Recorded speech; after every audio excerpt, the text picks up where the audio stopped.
As you're working your contacts there with law enforcement, we're working to find out more from the perspective of the Emory Atlanta campus, a specific location we're hoping to find, if we can hone in on the exact cross streets where where that engagement may have happened and where that most important point of communication may be, because Emory Atlanta campus blasting out this communication to anyone who may work there or be in and out of that campus area. We're also thinking about the businesses in closest proximity to here, apartment buildings, and people who may just be passing this area on a busy Friday evening commute. So you start to think of the reach of the impact of this as we take a look live here at Clifton Road, right there, the CDC Parkway, and you see police have it blocked off. You see the big response that Cody was talking about, not just from Atlanta police, but many jurisdictions in the area all descending on that spot right now. So no movement in this area as we look live. As you see officers, it looks in the distance with weapons up at the back of the car you see closest to us here on the screen, looking live at Clifton Road at the CDC Parkway there in Atlanta. But I can count more than a dozen cars there as they've descended on that intersection right at Clifton Road. Cody, you wonder if this is maybe where that engagement might have happened. And I'm told the address that came into me that my sources give me is 1500 Clifton Road, which is right in that area. But as I mentioned, a lot of this information very fluid. This source, again, telling me that they did engage with this shooter. I'm hearing again that a law enforcement officer was hit on this scene.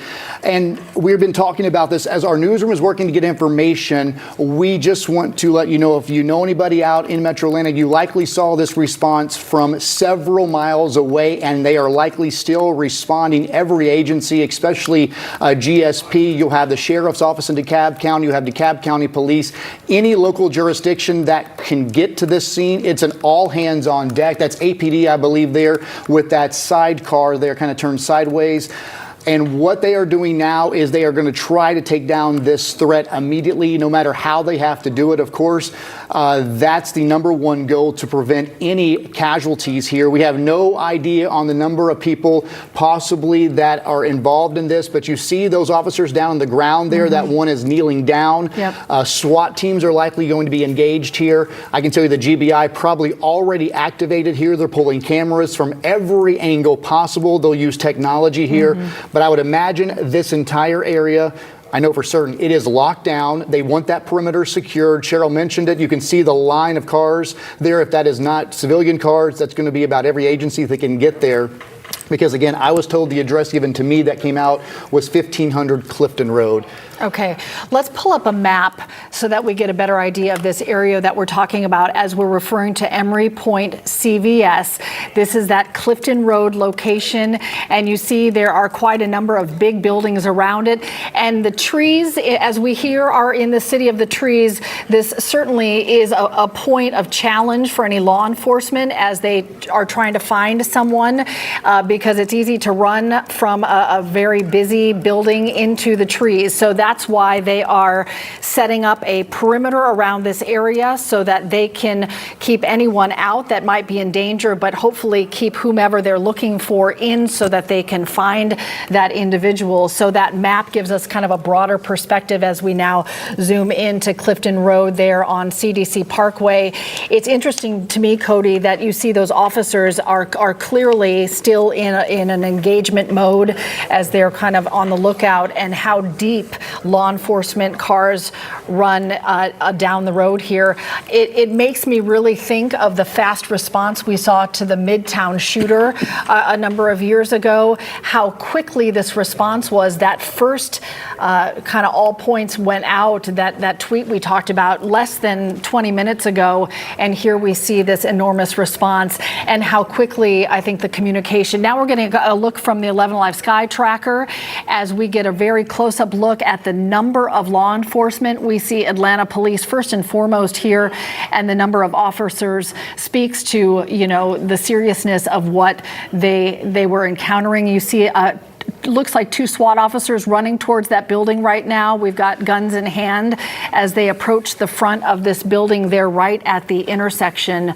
That signal's frozen here for a moment, but it still shows you that this is still very active as those officers, Cody, were making that move. And check this out. This is right there at Clifton Road at CDC Parkway. Those officers are really starting to fill in on this street here, and you can see them running likely towards where we were just seeing from our sky tracker. So what is happening right now? They are working to engage with this shooter, if that shooter is not already down, and making sure there is nobody else involved here.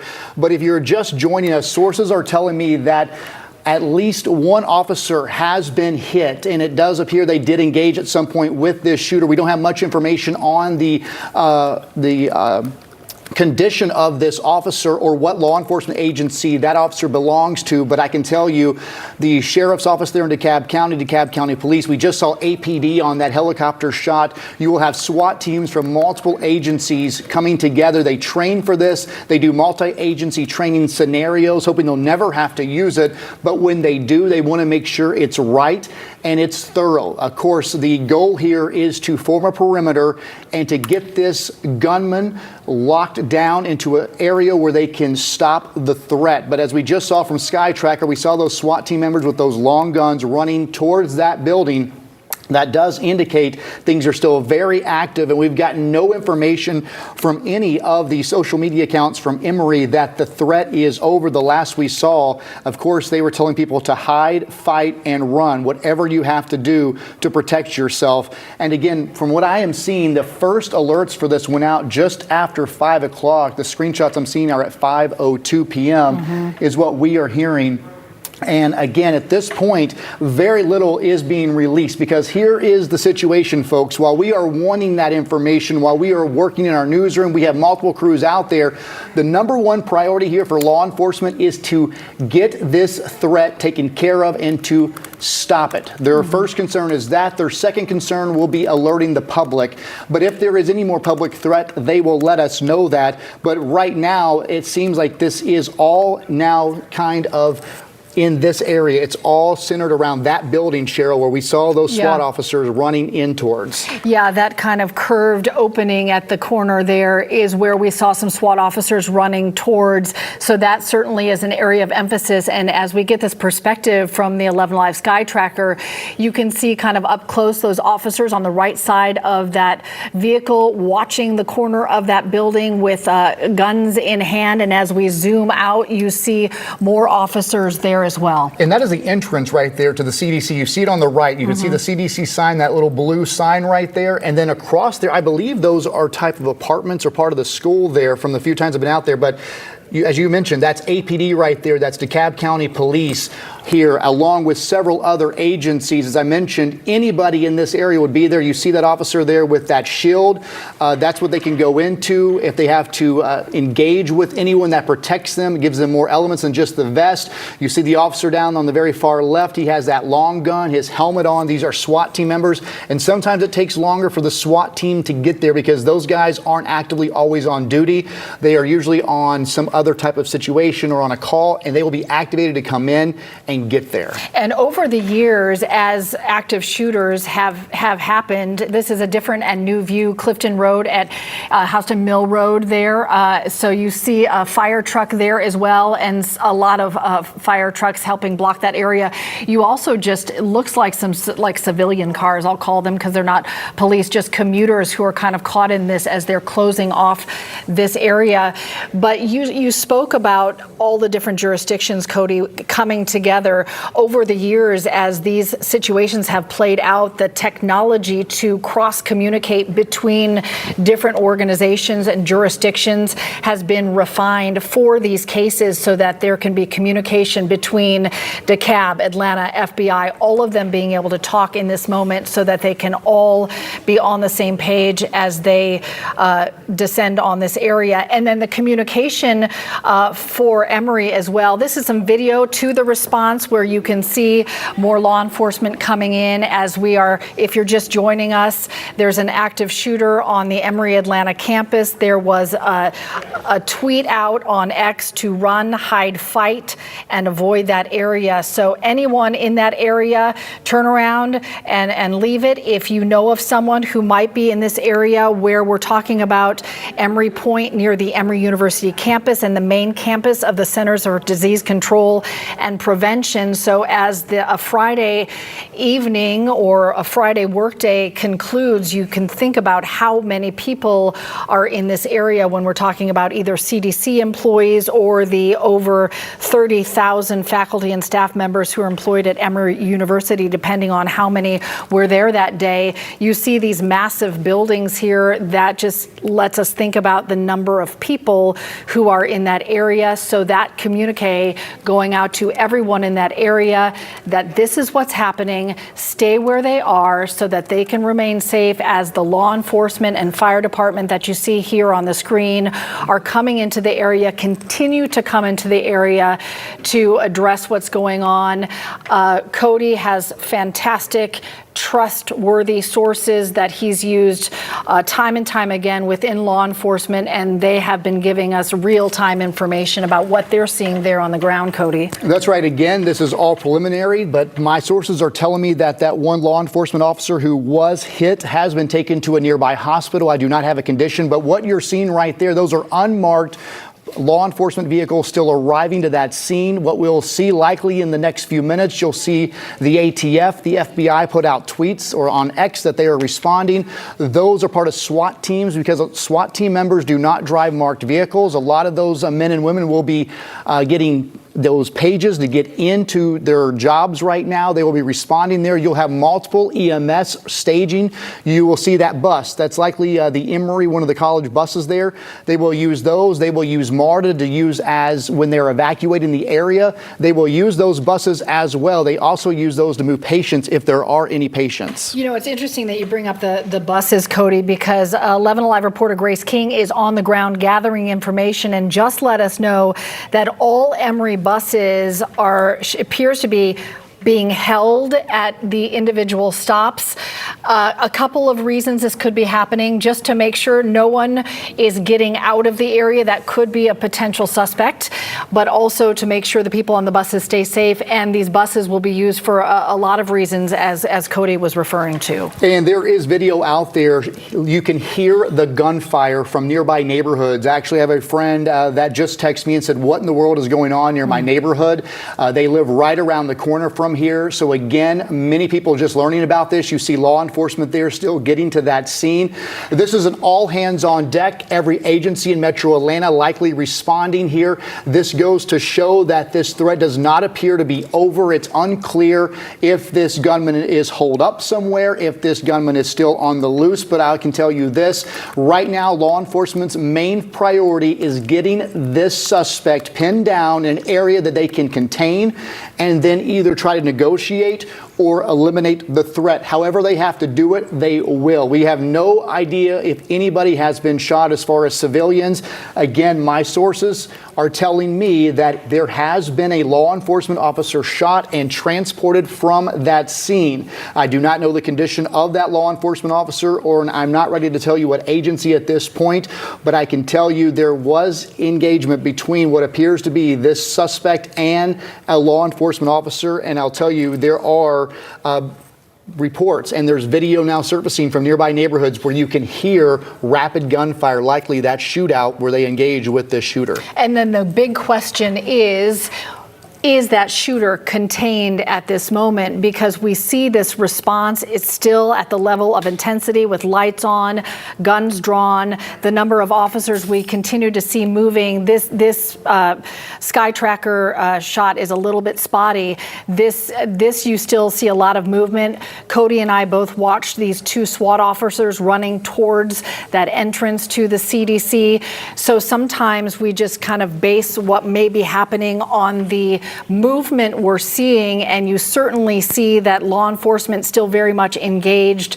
So there is a question of whether anything is contained. There's not been any more communication that we've seen from Emory at this point, nor the CDC. The last communication we heard or saw was that run, hide, fight, and avoid the area message. So that is really important.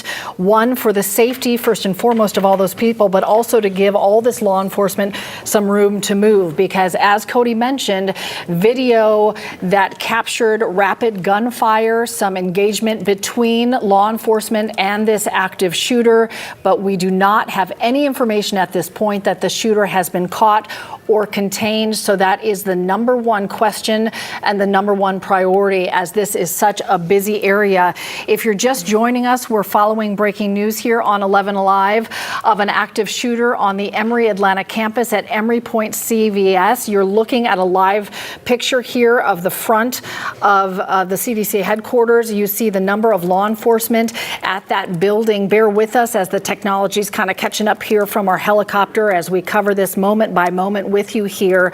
We're talking about sort of that Druid Hills area, the Emory Point near Emory University campus, and the campus of Centers for Disease Control and Prevention. This building is right across the street from the CDC, and I want to give you an idea. There's a lot of people impacted. There is an apartment complex right behind where they're at. Those are actually their apartments or condos above that. That's where the CVS is. That's where the Thai Kitchen Sushi Bar is. There's a lot of businesses right in that area. So it's not just a few areas that they're concentrating. There's a lot of people that are likely in their apartments. They're likely being told to shelter, not just at the CDC and around there, but again, you have the Grayton behind there. You have Emory Point, because you have Emory Point Drive, and this is where they're at. They're really between Clifton Road, Avenue Place, Emory Point Drive, the CDC Parkway.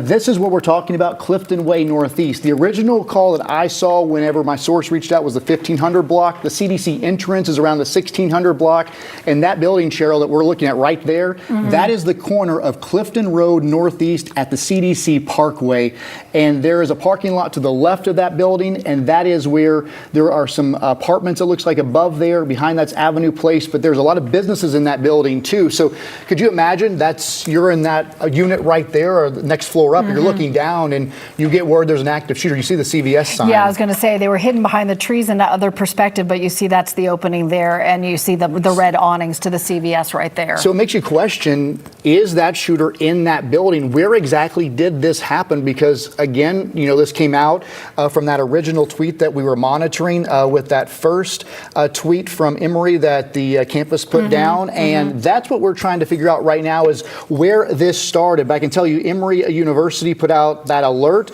Many people have been looking at that. Emory College said, again, active shooter on Atlanta campus near Emory. And then the active shooter alert went from Emory Atlanta campus at Emory Point CVS. So it looks like this might have happened right there at that CVS on Clifton Road near the CDC Parkway. So it makes you wonder what in the world triggered this person. Was this something domestic? Was this some kind of other situation that then grew? Yeah. But I'll tell you, you can see that is right there, Clifton Road. So that shows you that's the entrance there. And then what you're looking at, that intersection right there in the middle, that intersection that's empty, that is the CDC Parkway, Emory Point Drive, and Clifton Road. And that entrance to the CVS is where we have seen the most police activity. Yes. Initially, we saw the two SWAT members with guns drawn heading that way. And within the last 5 minutes, we've seen maybe a dozen more in that area. So that must be an area of emphasis. I want to let you know that I just got a message from someone who works at Emory that Emory blasted out that message to all of its employees. They're just walking in the back door. They're just hunkering down in place, as a number of people may have left for the day. Some may work remotely, but there are people who are in their offices, had not left for the day yet on this Friday evening, and that all employees got that notification about the active shooter. And again, they also got the message message to run, hide, fight, avoid the area. It is interesting, Cody, to your point, that all of these initial messages we're seeing all mention the Emory Point CVS, which is that building that we've been focusing on with that curvature entrance and the red awnings. This is a different perspective now, a shot of Clifton Road from the other direction at CDC Parkway. In that area, that place that's really been cleared off, we see that law enforcement has blocked this intersection, giving a wide girth to that intersection, keeping everyone back, nobody coming in or out. And again, worth reiterating that 11 Alive reporter Grace King there on the ground noted that all Emory buses are being held at the stops at last check, that they want to make sure that one, nobody's coming in if they're not aware of the situation, and most importantly, no one's getting out if they are involved in any way, and they want to make sure that shooter is contained.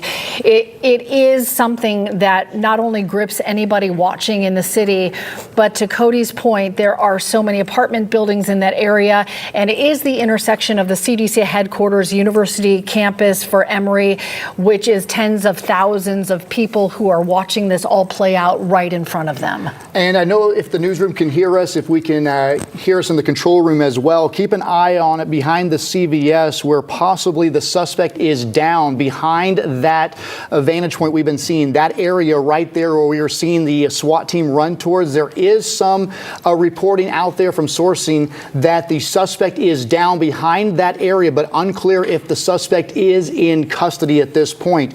So that would be the best news possible. But you've seen from the response here and the messaging still going out to stay away or shelter in place that the scene has not been secured. But again, I just got a text from someone who texted me originally about a law enforcement officer who was hit during the exchange, who are now telling me that the suspect possibly down behind the CVS. But again, they have to confirm there is just one single suspect at this point, and of course take every precaution. Did that suspect drive here? If they did drive there, they then have to find that person's vehicle to secure that vehicle to make sure there is no other threat that they might have left in that vehicle. What I'll tell you as well is if they have a name on this suspect by now, they already probably have agents, police, and the ATF heading to that suspect's home, working to get a search warrant to start looking in that suspect's home to make sure there are not any more threats out there. Because again, you have to wonder, why did this take place? What was the intention? It's very close to the CDC. Right. We know the political environment out there. It's too early to say any of this, but again, they're not going to take any precaution here that's not, for them. Here's now we're spinning it. So this is what we heard. This is a good perspective here as we turn it. Oh, they're waving. You see the officers waving something in. Let's see if it's going to be an EMS bus. If we can see if it's going to be an EMS bus or what they're waving in here. It here. is. That's great EMS. So it looks like from our sourcing, from what our newsroom is hearing, this bus is about to pick up the possible suspect and wheel that suspect in that ambulance. So if we have that shot, we could see this in real time. Then they're loading that suspect in. If we can take the Super down, I don't know. I think it's right behind that the Super. I don't know if we can, but it looks like they are actually loading the suspect in that ambulance right there at this point. We just can't see it behind the banner, but we're working to get that for you. Yeah, certainly seeing those officers waving it in quickly, and again, all centered around the entrance point to the CVS there, as everything on that intersection is blocked off. You see officers really huddled around the ambulance. We're kind of at the mercy of these traffic cameras right now, which we're glad for that perspective because you see some of the activity that's happening around there. And for them to be letting out these individuals now, you don't see police running. It does appear this will be our suspect being loaded behind the breaking news banner, which you can see on the right of your screen, all the actions behind that banner. Right. They are loading that suspect from what we understand, and you saw those people being released. So there is some good news you're watching in real time. That is significant because it's the first time we've seen anybody walking away from this central point that has been the focus of all the attention from law enforcement since that first communication came out more than 40 minutes ago now. So that was the first time we saw someone walking out. It looked to be perhaps somebody who was either working in the store or in the CVS store. You think about a busy Friday afternoon for employees, but also anyone who may have just happened to be in the store at that moment. This is obviously a very busy part of the city. And again, this is the first time we have seen such a neutral area. You can see right now those individuals being allowed to walk around. They are not actively engaging. So that does lead us to believe what we are hearing from sources, that what you just watched were them waving in that ambulance for the suspect, because if that was for a possible victim, they would not just be standing around. They would still be trying to engage with that shooter. That's a really important point. This is a very different kind of energy that we've been seeing from officers as we've been monitoring this for the last 40 minutes. And we want to reiterate that according to our sources, a police officer has reportedly been shot and transported for care. I want to bring in 11 Alive reporter Grace King, who is on the ground gathering information. What have you learned from your vantage point, Grace? Dozens and dozens and dozens of police cars from just about every agency you can imagine rushing on scene, still coming on scene, all of them getting out with rifles and rushing towards that CDC Clifton area, running down Clifton rather, towards that CDC area. We're a couple blocks back. That's how far the law enforcement is just stacked. You can see DeKalb, Chambly, Brookhaven, Sandy Springs, GSP, of course, APD, DeKalb Sheriff. You can see just about everyone here. We've watched several ambulances go down here as well in the last 10 minutes or so, with multiple helicopters circling, just trying to figure out what's going on. We've seen family members rushing to try and see if their loved ones are okay. But again, where we are is several blocks back, because there are just so many law enforcement cars here trying to make sure everything's okay over there, and also keeping everyone away from the scene just to make sure no one else gets hurt. We do see an ambulance starting to come towards us now. We're not sure, of course, if that's empty or who that has inside, but it now appears to be rushing towards us. We'll keep you updated as we continue learning more, but so far just a very active scene as everyone rushes to the scene, trying to figure out what's going on. Thank you, Grace King, reporting there live on the scene. If you're just joining us, we're following breaking news here on 11 Alive, an active shooter on the Emory Atlanta campus at Emory Point CVS. The CVS is on the first floor of that building, but there's an apartment complex above it. Our sources report that an officer has been wounded and has been transported. We're working to confirm all that information. Also sourcing that the suspect may have been injured, and we saw an ambulance just a few minutes ago come into the scene as police have descended around that area. A communication went out from Emory University to all staff, employees, and potential students to stay where they were. There was an active shooter, and in all caps it read, "Run, hide, fight, period, avoid that area." We have seen a shift in the energy from the many police officers that Grace King was just alluding to. For a time, we saw all of them pursuing the front door of that CVS, and now we're starting to see more and more walk away as that area has been completely cleared. I really want to point out that as a city, we watch all this unfold together.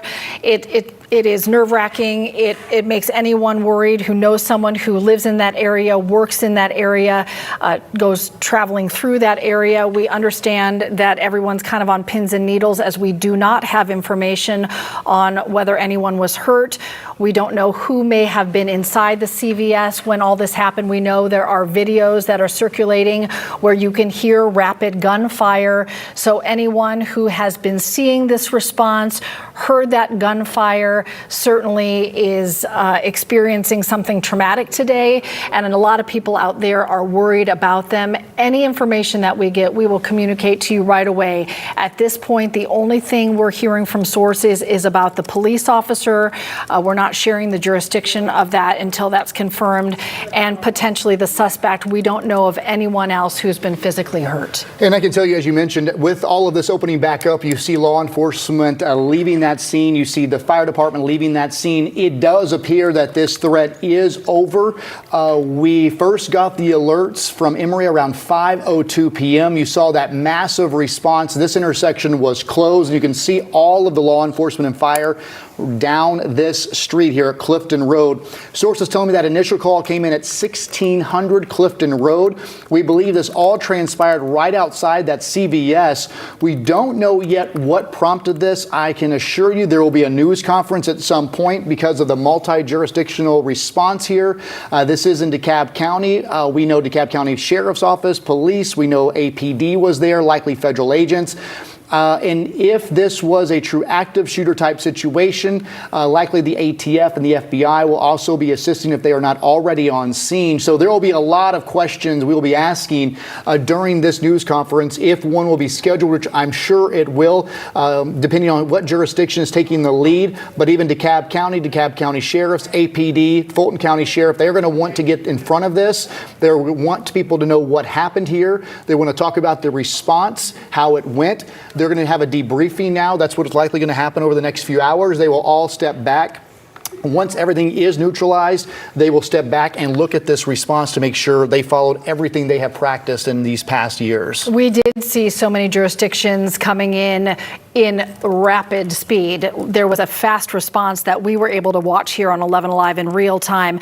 New information coming in just 1 minute ago. We've just learned that AG Roads Nursing Home, which is right in that area, is on lockdown. So if you know someone who is in AG Roads, Wesley Woods offering, it's a long-term care facility with rehabilitation services. They have dialysis there.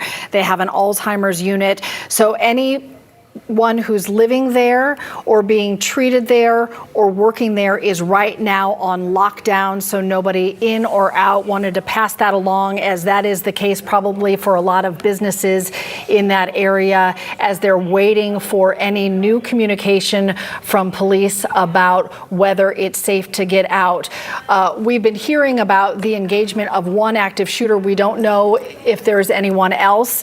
That's one question police will certainly want to make sure that they can answer before they give any kind of all clear to any of the businesses in that area. Obviously, the biggest entities in that area are the CDC headquarters and the Emory University campus. And you can see that very different scene here on Clifton Road at Houston Mill Road. So all indications, again, the threat has been stopped at this point, which is great news here at 5:46 p.m. If you're just joining us, the first alerts that we started getting word of this came out about 5:02 from those screenshots of an active shooter on Atlanta campus near Emory Point. Now, this is a live look. You see DeKalb County EMS on scene there. This is at Emory Hospital here. Now, I can tell you this, my sourcing is telling me this is where that law enforcement officer was taken originally. I do not know any updates from this situation, but you can see the response at this ER.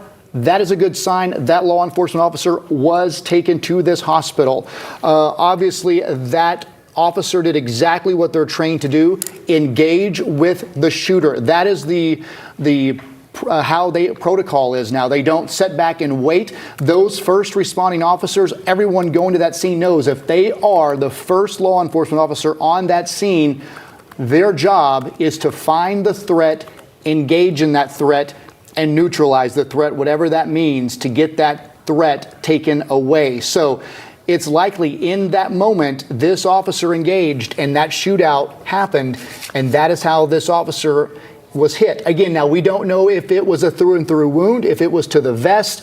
That's what we don't know. Even if you take a bullet to the vest, it still hurts. But I would imagine with the scene there at Emory Hospital, that officer was not just hit in the vest. We're hoping that officer is going to be okay. I have gotten reports of what agency this officer belongs to, but at this point, that's not important. What is important is that that officer is going to be okay. We're also working to find out if there were any civilian injuries. That's something I have not seen anywhere right now as far as possible injuries. We did get word from my same sourcing, and we've also heard in the newsroom the suspect was injured behind that CVS, Cheryl, we were looking at, and we believe that ambulance was being waved in just a few moments ago. You watched live here on 11 Alive to load that suspect and get that person to the hospital. We see people in scrubs crossing the street as people might be leaving work. On the right side of your screen, you see those Emory University buses right there. Again, those are all being held. If you're waiting for someone who takes that bus, that's why you're not seeing them come your way. Those are all being held right now as we see the ambulance there. And we start to really, with these different perspectives from our crews there on the ground, see how vast this area is. Emory University has about 20,000 employees. let alone people who are in and out. We have a new statement that just came in from Attorney General Chris Carr. He writes that he's horrified by the news out of Emory University, praying for the safety of the entire community. And he says that the department stands ready to assist law enforcement as needed. As we're reading this together, this statement just coming in from Attorney General Chris Carr. We see the law enforcement response has been massive, and we've talked a lot, Cody, about how all the jurisdictions come together. These protocols are in place for this very scenario, and they know exactly what they need to do and to do it quickly when this happens. And you are going to see all of them working, not just in this moment as this still unfolds, but in the investigation that is to follow. If you're not familiar with this area, oh, go ahead, Cody, you got some new information? DeKalb County Police still telling folks to stay indoors. They are asking for our helicopters to get out of the way because it's interfering with radio traffic. So while we have seen the massive scene clear, DeKalb County Police say this is still an active investigation, asking us to move our helicopters at this point because it's interfering with radio traffic. And please tell people, quote, stay indoors. That is what we're hearing. So again, we thought we might be in the clear with the massive response kind clearing out from Clifton Road, but we can still see a response in this area, as you see right here live at Clifton Road at Houston Mill Road. And I reached out to a source to ask if this threat is over, and they're saying right now we cannot say for certain the threat is over.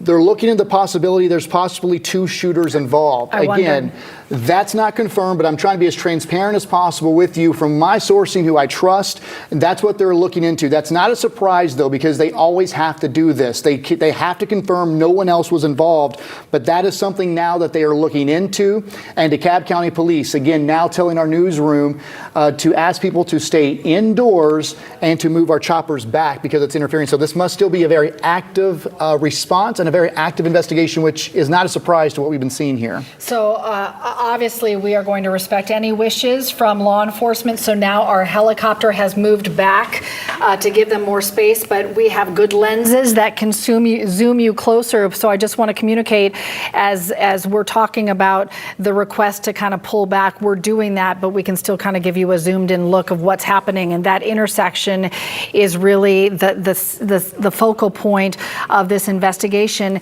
If you're not familiar with this area, the CVS in question is on the first floor, directly across the street from the CDC's main entrance. There's an apartment complex, Emory Point, that sits right above the CVS, and it's all very close to the University of Emory campus, which is what you're seeing right now. We want to take you to the ground. 11 Alive's Chase Howell reporting on the ground. You're talking to people there on the ground. Tell us everything you're seeing and any new information that's coming in. Hey, Cheryl, I have not been able to talk to anyone. I mean, traffic was really, really bad getting up here, naturally so. But I did just see the police chief, the Atlanta police chief, go through this barricade right here. While I was walking up to this location where I'm standing, I did see SWAT running by me. On my way here, I saw over a dozen police cruisers. I saw fire and emergency personnel. I saw ambulances rushing over to the Emory campus here, and I'm pulling up the address now. I'm off of Clifton Road Northeast and Tower Circle Northeast as well, and that's what it's sounding like, where police are kind of, I guess, staging right now. As you can see, the street is completely blocked off. I mean, these police cars go back farther and farther as they go through campus. If you look down here, this is completely lined with police. I had to walk probably maybe a quarter of a mile to get up here just now. If you take a look over here, again, we're seeing all these police officers. Moving up closer so you guys can get maybe a better look, as good as I can, get close as I can. But it goes clear up to, I think that zoomed in worked. But it goes all the way up the hill right here. So again, there's no through traffic over here. Again, as you guys have been mentioning for the last half hour or so, they're asking people to avoid the area at all costs. People are still sheltering in place. But again, we're here on the Emory University campus where there's a large police presence from that active shooter. Chase, thanks for that perspective. That is what it looks like basically on all 4 points of this intersection. The priority right now is for law enforcement to make sure they know how many shooters they're dealing with, if there is any active threat to the people in that area, and they are not going to make a move to give an all clear until they can for certain answer those questions. So as we talk about an active shooter, we know there was one shooter. We know there's video of rapid gunfire, but the question is, 1 or 2, what are they dealing with in this circumstance? You see how many big buildings are in that area, the places to hide, all the trees, as we are famously known for in the city of Atlanta. So they need to make very certain that whatever they're dealing with is contained. They're going to want to talk to anyone who saw this happen. This is obviously a very busy area between the CDC headquarters and the university campus and the apartment buildings on a Friday evening, late afternoon, early evening, the start of rush hour. So many people in that area. Who saw what? How can it help? Most importantly, in this moment, is everybody safe? Okay, so this is a new update from my sourcing. So while we did see a lot of cars leaving, what I'm being told now is this is a perimeter. You see those cars kind of down Clifton Road. I'm being told that while we did see a lot of that response kind of move out, kind of dissipate on Clifton Road, this is not over. They have a perimeter set up and they are possibly looking for a second shooter. So that's what you're seeing right now. This is now strategic. They have cars lined up and they have officers out working this perimeter. So it does appear possibly whatever threat is there, they have this threat contained to a certain area, and they're working to make sure no one else is hurt. So again, that was some good news we were seeing from that massive response kind of clearing out, but it seems now they have really focused in on a certain area where they might have a second suspect here. So again, we originally told at least one suspect was hit. We don't know any details on that, but again, we are now hearing that there is possibly a second person injured. I can tell you I've been reaching out to several sources here. This one also a very close source that I've been monitoring here, kind of reaching out to, waiting to see what they could tell us. And what I am being told right now is that there have apparently been no civilian injuries at this point. That's initially what I'm hearing, that no civilians have been hurt, but a possible second law enforcement officer has been hit. So that is something we're working to confirm. That's all I've been able to get from the sources I've been reaching out to. I've been reaching out to several to make sure what I'm giving you here is preliminary, but it's what is being told to me from other law enforcement members in this southeast region. So what I'm being told initially here, possibly 2 officers hit here, no civilian injuries at this point. So it looks like those officers engaged with at least one of those suspects. We want to go to the phone now. Reginald Gatson joins us now on the phone. He is an Emory University employee. We're so sorry to talk to you under these circumstances, but can you tell us what you saw, any communication you got, and what you're seeing now, Reginald? Yeah, so I was at work here at Emory, and I've gotten a notification to my phone from the Emory Safe app, which gives us notifications with everything that's going on campus, and it was saying there's an active shooter and that we need to, hide, find somewhere safe. And, immediately I go into the nearest building I can. But while I'm in the building, I hear helicopters flying around, I see police flying up and down the street. So I'm just trying to be safe, while I'm out here. And it's just a lot going on. I have coworkers that's, they don't want to really be here anymore. They want to go home. They don't feel safe. So it's just a lot. Yeah, a scary time for so many people that just have to stay where they are in the moment. And I can't even imagine you get that run, hide, fight text, and you just know something big's happening around you. Reginald, where are you in proximity to that CVS that we are seeing as the central point of where that active shooter was? How close are you to that building? Did you hear any gunshots? I did not hear any gunshots, but I'm not far from it. Maybe a couple blocks, like a light or 2 down. And right now, this is the intersection of Clifton and Houston Mill Road. They're not letting anyone pass right here unless you have clearance. So There's going to be traffic. They're going to be redirecting down Clifton Road. So. You know, Reginald, you just talked about all the people around you, other employees, people who live in the area. We know there's a lot of apartments and condos there as well. Yeah. I know it's hard to stay where you are, but I want to just communicate to you and anyone listening that Emory just tweeted to continue to shelter in place. So the safest thing is stay where you are as they are working to determine if there's a second shooter involved in this active shooting there on the Emory Atlanta campus. Can you just give me your first reaction, what you felt in your gut when that text came through, Reginald? This is my first time having an active shooter here on Emory's campus since I've been here, so it's just a little frightening. I wouldn't expect that in this area, I should say. So I just tried to get to the nearest shelter close as possible. Has anyone there on the ground been communicating with you about any directions, or is the only direction coming through the Safe app? Right now, only through the Safe app. I haven't, my supervisors, they're telling us to find shelter, stay inside the building, do not go outside. They want as safe as possible. So I came out here, to give you guys a good view, but I will be going back into shelter shortly here. Yeah, we want you to be safe, Reginald. So I'm going to go ahead and let you go. I really appreciate the information. Keep in touch with us if anything else comes in, and appreciate your perspective on this. No problem. Thank you. Stay safe, Reginald. Thanks for the time. And right now at 6 o'clock, if you are just joining us, we are monitoring an active shooter call that happened in the 1600 block of Clifton Road around 5 o'clock this afternoon. We can now confirm the FBI is telling us they're aware of the incident in DeKalb County, and they are en route and coordinating with their local partners.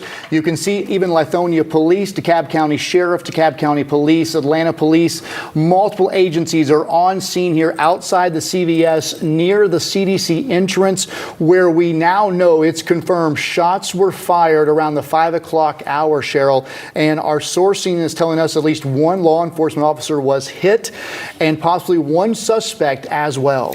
We are holding on discussing whether what jurisdiction those officers are from. Cody's sources are giving more information. We're holding until that's confirmed.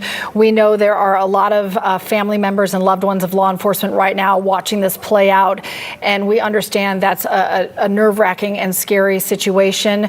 We have not heard from different departments yet on who those law enforcement officers are, but we can tell you that Atlanta Police are on scene, Dunwoody Police are on scene. I just got some video 10 seconds ago from 11 Alive reporter Grace King, who just sent me some video of FBI there on scene that Cody was just talking about. A massive police response from DeKalb, all these surroundings jurisdictions from the moment that first report of that active shooter came in. Let's bring in 11 Alive reporter Grace King. Grace, I just saw your video of FBI on scene. Tell us what you're seeing and how this maybe energy has changed in the last 10 minutes or so. As we get to Grace in just a second ago, as she's setting up her shot, we're working to gather information, but also trying to stay out of the way of law enforcement. So she's just making a quick adjustment to where she is there on the scene. But she had seen FBI there right in front of her on scene as they're helping in this investigation, and also working to see if they can contain what's reported as a second shooter in that. So we'll get to Grace in just a minute. There are a lot of businesses in this area. If you're just joining us, this is all centered around the CVS right there, the Emory Point CVS, the apartment building right above that CVS. It's catty corner from the CDC headquarters and right by the university, Emory University campus there. Grace, do we have you now? Yes. Hello. We are still on scene. Just about everyone you can imagine has showed up in the last couple of minutes. We're still seeing cars, full light sirens rushing down Clifton Road, trying to figure out what's going on. A lot of them unmarked. We've seen the FBI show up in the last couple of minutes, the Department of Public Safety. Just about everyone you can imagine starting to set up that perimeter here on Clifton Road. They're still very active. They're still putting on full helmets, rifles, vests, etc., rushing towards that scene. So at least from back here on Clifton Road, it still feels like a very active scene. We're seeing Gwinnett County police cars and some others as well too, but just a lot of worried families rushing to try and figure out what's going on with their loved ones. We've also heard sirens from, it almost feels like Emory, some kind of warning siren that has also continued to go off. Grace, thanks so much. We do want to get some new information. As I've been reporting from sourcing, is that there was an officer shot. My source had told me from the beginning this was a DeKalb County Sheriff's deputy. NBC News now confirming what we were hearing, a DeKalb County officer, but my sources are telling me that this is a DeKalb County Sheriff's deputy who engaged with this shooter. A second source is telling me possibly a second law enforcement officer was hit. I cannot confirm that without doubt right now, but that's initially what I'm hearing from my same sourcing. But we saw that shot on the ground from Emory Hospital. That is what my sources tell me. This is where they told me the deputy was taken to that, because it's a short distance from where this is all happening, which is a great hospital. But of course, unclear if they'll be sent to the trauma center over at Grady. Yeah, because Grady is a level 1 trauma center equipped for the most critical cases. So significant that they were transported to Emory University Hospital. It is obviously the closest one, but NBC then the second source on that DeKalb County officer. There is not any information at this point on the condition or the extent of that officer's injuries. Obviously, the moment we have more information on that, we will certainly let you know. And right now, the most important point is the question of the second shooter, that we don't know whether that person's been contained in any way. They've set up a perimeter, which you're seeing the law enforcement right now. They've set up a perimeter as they're trying to make certain that they have a handle on this situation. At 6:05 right now, more than an hour and a half in, Emory just sent out another tweet saying, "Continue to shelter in place," which speaks to the question that the threat is not over, not in terms of letting people go back to business. So you have a lot of employees in that area, people who live in that area who have been told, stay where you are, make sure that you are safe, don't go outdoors. And they've asked our 11 Alive helicopter, this is the view from the 11 Alive Sky Tracker right now, to just give a little space to law enforcement to make sure that it is not interfering with any of their technology. But we're able with our cameras to still zoom in to give you a good perspective here as you're seeing fire trucks on the outer edge of that perimeter as well. This is a closer look from a traffic camera at Clifton Road. And Atlanta police are giving us a little better idea of the location. But as we mentioned, my sources telling me that the initial call came in at 1600 Clifton Road. Atlanta police say they responded near 1760 Clifton Road for the report of an active shooter, which we now know confirmed there was a shooting of some kind. We know there's video out there of that gunfire being heard from nearby neighbors. There's a lot of neighborhoods around this area. Of course, there are people that live above where this happened as well in apartments. There's an apartment complex behind that CVS as well. And I'll tell you, Atlanta police, as I think it was Chase mentioned, he saw the police chief there enter into that crime scene. APD knows how to respond to this. Just in the last few years, we had the Midtown shooter that was there. We had the Four Seasons active shooter that was shooting from a high rise, and a sniper from APD took that threat down. So these men and women train. They train across multiple jurisdictions. And what we saw today was a response that they train for. But what's going to be interesting to see is what prompted this and if there is actually a second individual involved. But you can see there is a perimeter set up. While there is some traffic moving, it does appear they do have this perimeter kind of tight with officers surrounding it and keeping that perimeter held at this point as far as 607. Grady Public Information Officer confirms that no officer has been sent to Grady Hospital, but 11 Alive reporter Zach Merchant is there at Grady. Zach, what are you hearing on the ground? Any new information coming in there from Grady? Yeah, Cheryl, actually just in the last couple of minutes, we spoke with a spokesperson from Grady Hospital. They say they're not receiving, at this point at least, any victims from this shooting. They say they're being handled at Emory. So that's the big development right now. Again, Grady saying they're not taking any potential victims, any of the victims from this shooting. Of course, we are here. Often in cases like this, we come to Grady because Grady is a level 1 trauma center. It is a placed one of the most advanced hospitals in our region. This is often where trauma victims are taken for treatment. Right now, though, Grady spokeswoman again saying not getting any victims here. I do also want to bring you a little bit of information. We spoke with the FBI about 20-30 minutes ago, so things are developing since then. But just in the 20 to 30 minutes immediately following the news breaking of this shooting at the Emory campus, an FBI spokesperson said they were aware of the situation, they were tracking it, and just like us at the time, working to get their arms around exactly what happened and calibrate their response to this rapidly unfolding situation. We've also spoken with, just in the last 10 to 15 minutes via text message, a former law enforcement officer and now a professor at Georgia State University. That's Thad Johnson. We asked him what is normal for a law enforcement response to this kind of active shooter threat. And he said a lot of what Cody Alcorn has been reporting in real time. Thad said it is common for law enforcement to kind of move in 4 steps on this. First, they move in fast, then they try to lock down the situation, then they work to search and confirm exactly what is happening on scene there once things get a little more under control. And then quickly as well, law enforcement works to start triaging any potential victims. Again, a lot unfolding, a lot we are tracking today. That is what you can expect, according to Thad Johnson, from a law enforcement response to a situation like what is unfolding today. At this point, we can report, again, no victims are coming to Grady, at least for right now. Cheryl.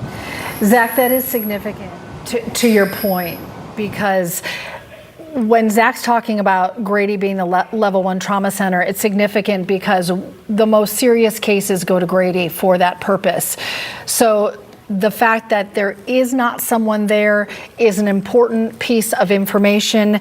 And if you're just joining us, what we know from NBC and our sources is that an officer was taken to Emory University Hospital, but the extent of that officer's injuries has not been shared publicly, but the fact that the officer was taken to Emory University Hospital, which was the closest hospital in, like, geographically, but not the level 1 trauma center, is an important and I think encouraging piece of information. Yeah, we're going to hopefully just hang on to the encouragement from that, and it couldn't be worse. But again, we do know there's a large law enforcement presence at Emory Hospital. When an officer goes down, those colleagues go straight there with the family, likely going to pick that family up, escorting them to that hospital. We know the police chief from Atlanta PD is there. We do know there will be a media staging area, which means there will be a news conference at some point tonight. We'll bring that to you, of course. But right now, as we've been talking, the goal right now of this response is to make sure there is no more threat. And the fact that Emory and DeKalb County Police are saying for everyone to shelter in place, to stay away from this containment, that indicates that at this point they have not given the all clear, and they do not believe that the threat has been neutralized. We initially heard that possibly one suspect was hurt. We saw an ambulance, someone being loaded into an ambulance. So the only injuries we've heard at this point, Cheryl, have been law enforcement and a suspect. So that's one of the 2 people we saw there, because my sources are telling me at this point there have been no civilian injuries.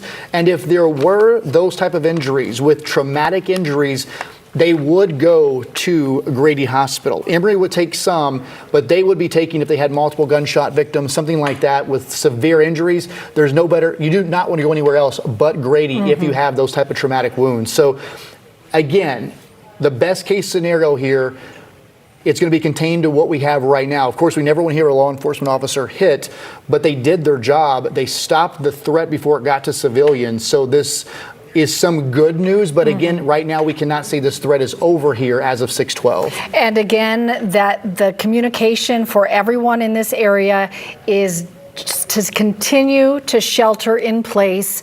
So if you know someone who lives or works in that area and you may be texting with them, the best thing they can do is stay where they're at. That's going to be the safest thing that they can do.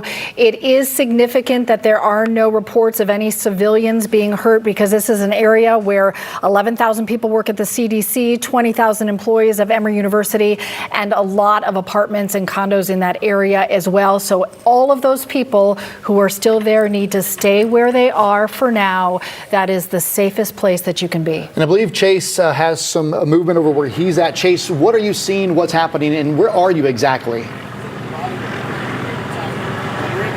Hey, Cody, so I'm over off of Old Briarcliff Way Northeast, where it turns into that Tower Circle Northeast off of Clifton Road. And I want to show you, going up that towers, as I just mentioned, I believe they're setting something up right here. This is a rescue team, Atlanta Fire, and they've set up some sort of white flag within the last 20 minutes as maybe a place for people to come and get help and get checked out if they need any sort of medical attention, I should say. Now, I have seen, as Grace mentioned, the FBI here walk up towards campus, I'm assuming is up Tower Circle. And then I've also seen, as you mentioned, plenty of different municipalities coming in here. I just saw a sheriff go up towards campus as well. And again, this is all blocked off. There's a lot of people over here just kind of standing by, wondering what's going on right now. What's the latest, hoping to get new information. As Cody mentioned, there is a media staging area, so we should be hearing from police about what happened and get those what we're hearing fact checked and hear from the source itself. But as Grace mentioned, as I've said, as you guys said, this is a very busy scene. Law enforcement agencies have been going up and down, some of them with long guns, running up this hill here. And also, again, I go back to this white flag. I'm thinking this is some sort of medical checkout point for people. But again, we're here off of Old Briarcliff and Tower. So when we get more information, we're hoping to keep you guys updated, but keep coming back. I'm going to keep trying to talk to people, find out why people are here right now, and the impact this is having on them. All right. Chase, thanks a lot. Chase saw a SWAT vehicle coming in. I think it is a key point of information that there's still law enforcement officers arriving at the scene, so appreciate that update. We just a moment ago got an update from Governor Brian Kemp. This is his statement. We're going to read this together in real time. Twice this week, deranged criminals have targeted innocent Georgians. Each time, brave first responders rush toward the danger to subdue the shooter and save lives, reminding us just how crucial they are. Marty, the girls, and I are thankful for all those who answer the call to serve and who protect their fellow Georgians. We ask that you join us in holding them in our prayers, along with those harmed this evening near the CDC Center. Again, that's a statement just coming in a moment ago from Governor Brian Kemp.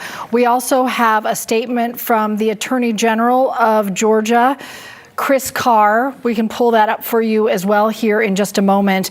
We heard from the Attorney General in the last half hour ago, sharing that he's horrified by the news out of Emory. He wrote that he's praying for the safety of the entire community and that the Attorney General's office stands ready to assist law enforcement. So these are the statements that have come out just a few moments ago from the governor, and within the last 30 minutes from the Attorney General, Chris Carr, who's also a candidate for governor. And, we're talking about a law enforcement officer shot. Last night I was on the scene just in downtown Atlanta. We had 2 MARTA police officers shot. I mean, it's just the environment we are in across this country, and you hate to see this 2 days in a row. But you can see the massive response here as still a very active scene. You just saw that from Chase. They're still setting up type of triage places in case things go south. So this is an indication, at least from myself, covering active shooters, covering situations like this. Unfortunately, I've covered several, that the threat is by far not over. While we saw them kind of back off earlier, clear out of Clifton Road, we were hoping the threat was over, but what we saw was them now narrowing in and forming that perimeter.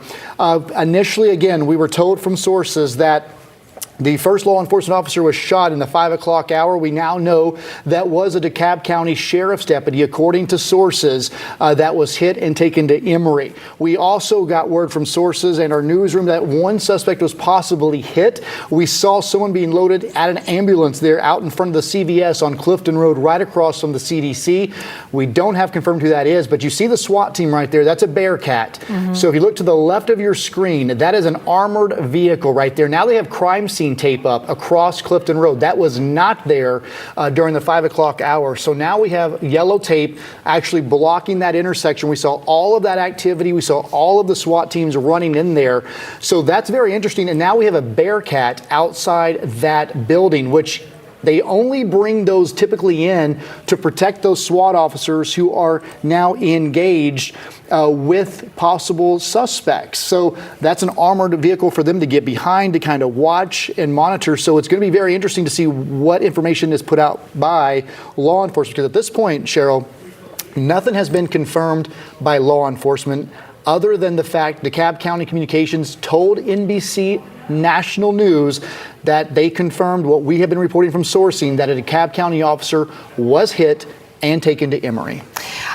I am looking at some pictures right now that we will turn around and get to you on the air, but these are coming in real time, and they are pictures from people on the scene, and there are bullet holes in glass, and it looks like it's coming from perhaps the perspective of the CDC building.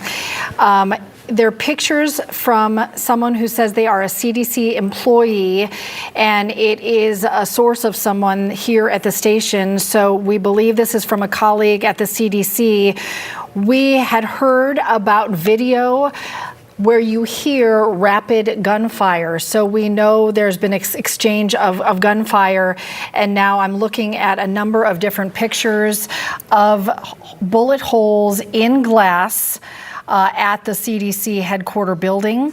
Well, we don't know if that was directed there or if they just were kind of caught in the crossfire at some point, but it speaks to the intensity of that exchange at some point, and also speaks to the fact that we are glad that at this point there are no reports of any civilians who were hurt in any gunfire exchange through the course of the last hour and a half or more that we've been following this active shooter there on the Emory Atlanta campus. And that's why they want people to shelter in place, because those bullets that you're seeing that we're looking at ourselves are high up. So when these shootouts happen, a lot of times it's just a barrage of gunfire, and those bullets do not have names on them. Okay, let's look at the shot. This is the one I wanted to see. Yeah. That's where all the activity was earlier. Those are apartments above the CVS right there outside of the CDC.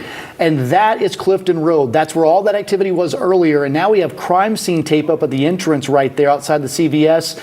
I saw the Bearcat out there by one agency. That's what the SWAT team brings in. And there's also another type of special equipped truck that's there with a box in the back. That's kind of a pulled out view there. That is where all of the action was during the 5 o'clock hour. Our chopper's kind of backing out there. But this area is still very active. And again, sources are telling us there is possibly a second shooter. And by the response here and how they have this area locked down with SWAT teams still engaged, they're doing a couple of things from just experience reporting on this. They're either clearing that building to confirm no second suspect, or they believe possibly there is a second shooter and they're actively trying to find that person. We have some new information coming in from our partners at CNN. We were talking about the pictures that came in from a CDC employee. The Centers for Disease Control and Prevention, directly across Clifton Avenue from the Emory Point CVS, does not appear to have been breached, according to a law enforcement official. That means no one got into that building. The question is about, some damage that may be to the glass in terms of bullets coming through the glass. We have been getting pictures in from an Emory student who lives at Emory Point. Emory Point is the apartments directly above the CVS on the first floor where the reports of this active shooter happened, and where Cody and I had been watching that initial response, including SWAT officers running to that front entrance of the CDC where we were hearing reports of a gunfire exchange. So if there are windows broken at the CDC, that's because a bullet flew across the intersection and hit it. According to the CDC, there was not a breach of that building. And we are just hearing they are going to have a news conference in the Clifton Road Kroger soon. That's in the 1700 block. So I know our team is listening to us. If anybody's close to the Kroger on Clifton Road at 1799, that is where a news conference is going to be held in a moment. And I will tell you this, These are some new pictures coming in, but we are getting new information. I'm going to work on some sourcing here about one of those officers possibly hit, but I'm going to work on that right now as we look at these pictures. Cheryl, you were just talking about it. Okay, you work on your source, and I'll talk through these pictures. Just a few minutes ago, I was talking about the pictures that came and showing the bullet holes in the windows.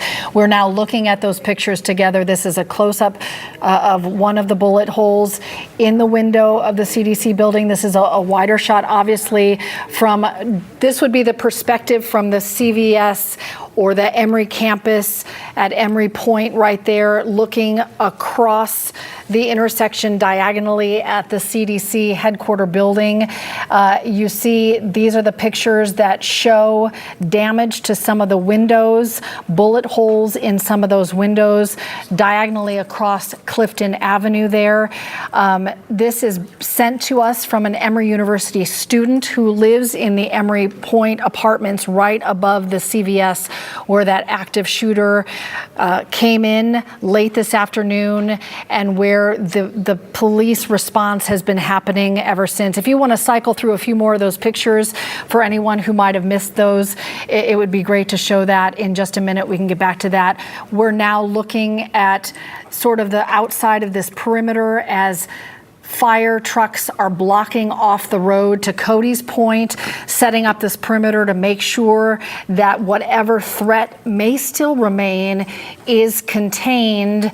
And we cannot stress enough the situation with perhaps the officers that we know reports of being injured. We have confirmed through DeKalb County, one DeKalb officer was injured. We don't know the extent of those injuries, and reports of a second law enforcement officer who may have been hit. And again, we're working right now. Cody, you're talking to your sources about any new information about those officers, because that is certainly where our thoughts and our hearts are. Well, I'll tell you this, right now, law enforcement is going to need a lot of prayers across Metro Atlanta tonight as we learn new information. But just keep those law enforcement officers, their families in your prayers. They're going to need a lot of them. We're going to probably learn more in that news conference. But what I do want to let you know, if you're kind of watching this, there is a small portion of this area over in DeKalb County. That's why we've seen a lot of DeKalb County response. You've seen multiple local jurisdictions. You've seen APD. But again, it does seem like this all happened around Emory Point CVS. Again, this is across the street from the CDC. That is what kind of triggers that national news, that national mindset of, was this an attack at the CDC? It does not appear that's the case at all. It appears it happened across the street at the Emory Point CVS. That's where Cheryl and I watched those SWAT team members race towards in those live shots just after that alert went out at 5 o'clock. That is where crime scene tape is up outside of the CVS at Emory Point. It's right there in that intersection. So it's going to be interesting to find out what. And that car has been parked there. I don't know if the helicopter will zoom down, but there is a white car parked out the front of that CVS. I noticed it earlier when they had the ambulance out there, and that car has not moved. It does not look like an unmarked car. It does not look like a police car, but it's got the trunk popped open. So very interesting if that plays a role in anything. But I can tell you that intersection is blocked off, and that's where the focus of all of this response is. So to the right, if you're looking at that intersection, that's the entrance near the CDC. On the left, that building with the yellow bottom, that's the CVS. There are apartments above that and an entire apartment building behind there.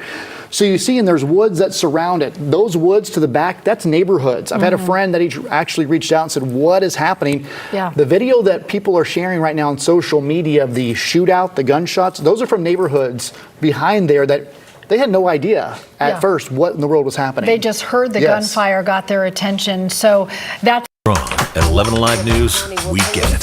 We're here to help. These are the Atlanta zip codes with the highest car insurance rates. Reporting on real issues. We uncovered millions of dollars in unused rental assistance. Sharing real solutions. After our investigation aired, GDOT took action to make Georgia roads safer. For solutions that make your life better, watch 11 Alive News. on the Emory Atlanta campus at Emory Point. Avoid the area. Shelter in place. Updates to follow. So this communication at 6:27, just a minute ago, there continues to be a police emergency on the Emory Atlanta campus at Emory Point. Avoid the area, shelter in place. More updates as they can. And we just got information from 11 Alive reporter Ariana Manise that she's confirming that Emory Hospital is locked down. This is the first we're hearing of that Emory Hospital right now is locked down. So there is still a lot of activity. This is not over. There's a lot of work to be done. And that happens a lot, and people might not realize that when a gunshot victim of any case goes into an ER, oftentimes those ERs are locked down immediately in case the threat comes back to that ER. Obviously, a law enforcement officer, it heightens all security. So that is likely why that hospital did go on lockdown and its close proximity. Again, what Cheryl just read from Emory, what the sourcing is telling me, what our newsroom is hearing, and what we're seeing on the ground from our crews, there has to be some legit concern there's a second shooter here. We've seen these. We have seen active shooters in the city of Atlanta, unfortunately. We know how this works, and they always go in to find a second person. They always want to make sure there's not. But I feel the response still happening. The perimeter that's set up and these messaging going out makes you believe there is some credible evidence they have that there was a second shooter. Hopefully there's not, and this is, out of precaution, but I just can't imagine this much manpower, the response still happening. They have to have some credible evidence that there possibly is a second shooter. But again, you can never be too safe at the time we live in. Of course, the proximity of this to the CDC, no indication right now from our sourcing or from any law enforcement agency that this had anything to do with the CDC, other than it appears some of those barrage of bullets penetrated the windows at the building, which again is why law enforcement stresses to stay away, as nosy as all of us are, even newsrooms and journalists, we want to get close, but this is why they push us back, because those bullets can go far and they don't have names on them, and that's when innocent people get hurt. That's a really important clarification. The CDC headquarters just happens to be diagonal across that Clifton Road intersection from the CVS where all the activity has been. And to your point about the thought about that second shooter is when we saw SWAT running towards, in the center of your screen, you see that white kind of curvature building right there on the corner. That's the CVS in question as we're zooming into the front of that right now with the red awnings. That's the CVS. We saw SWAT running towards that area. We saw all of the emphasis from law enforcement on that area. And then there was a time they were waving in an ambulance as we were getting reports from sources that a suspect was down. And we saw that in that timetable, the ambulance come in. So if that is in fact what happened with that ambulance taking out one of the suspects or shooters, the question then that looms is the question about a second shooter, and is there a containment that still needs to happen for all of the people in the area? We know so many of you have now been sheltering in place for more than 2 hours. We understand it's nerve-wracking. It's not where anyone wants to be, but it is the safe place to be. So if you can hear me and you're in those buildings and you hadn't got that communication, just 5 minutes ago, there was another communication to stay where you are, stay away from windows, to Cody's point, and that's been reinforced by the bullet holes we've seen in some windows, people sharing those pictures. Stay where you are. If someone you know and love is in that area and you're texting with them, just tell them to hang tight. That's the safest place they can be. And we do want to go to Chase right now. He's been on the scene. Chase, for people just joining us, can you set the scene as far as where you are and what you're seeing for people that might not be familiar with the Clifton Road area around where you're at?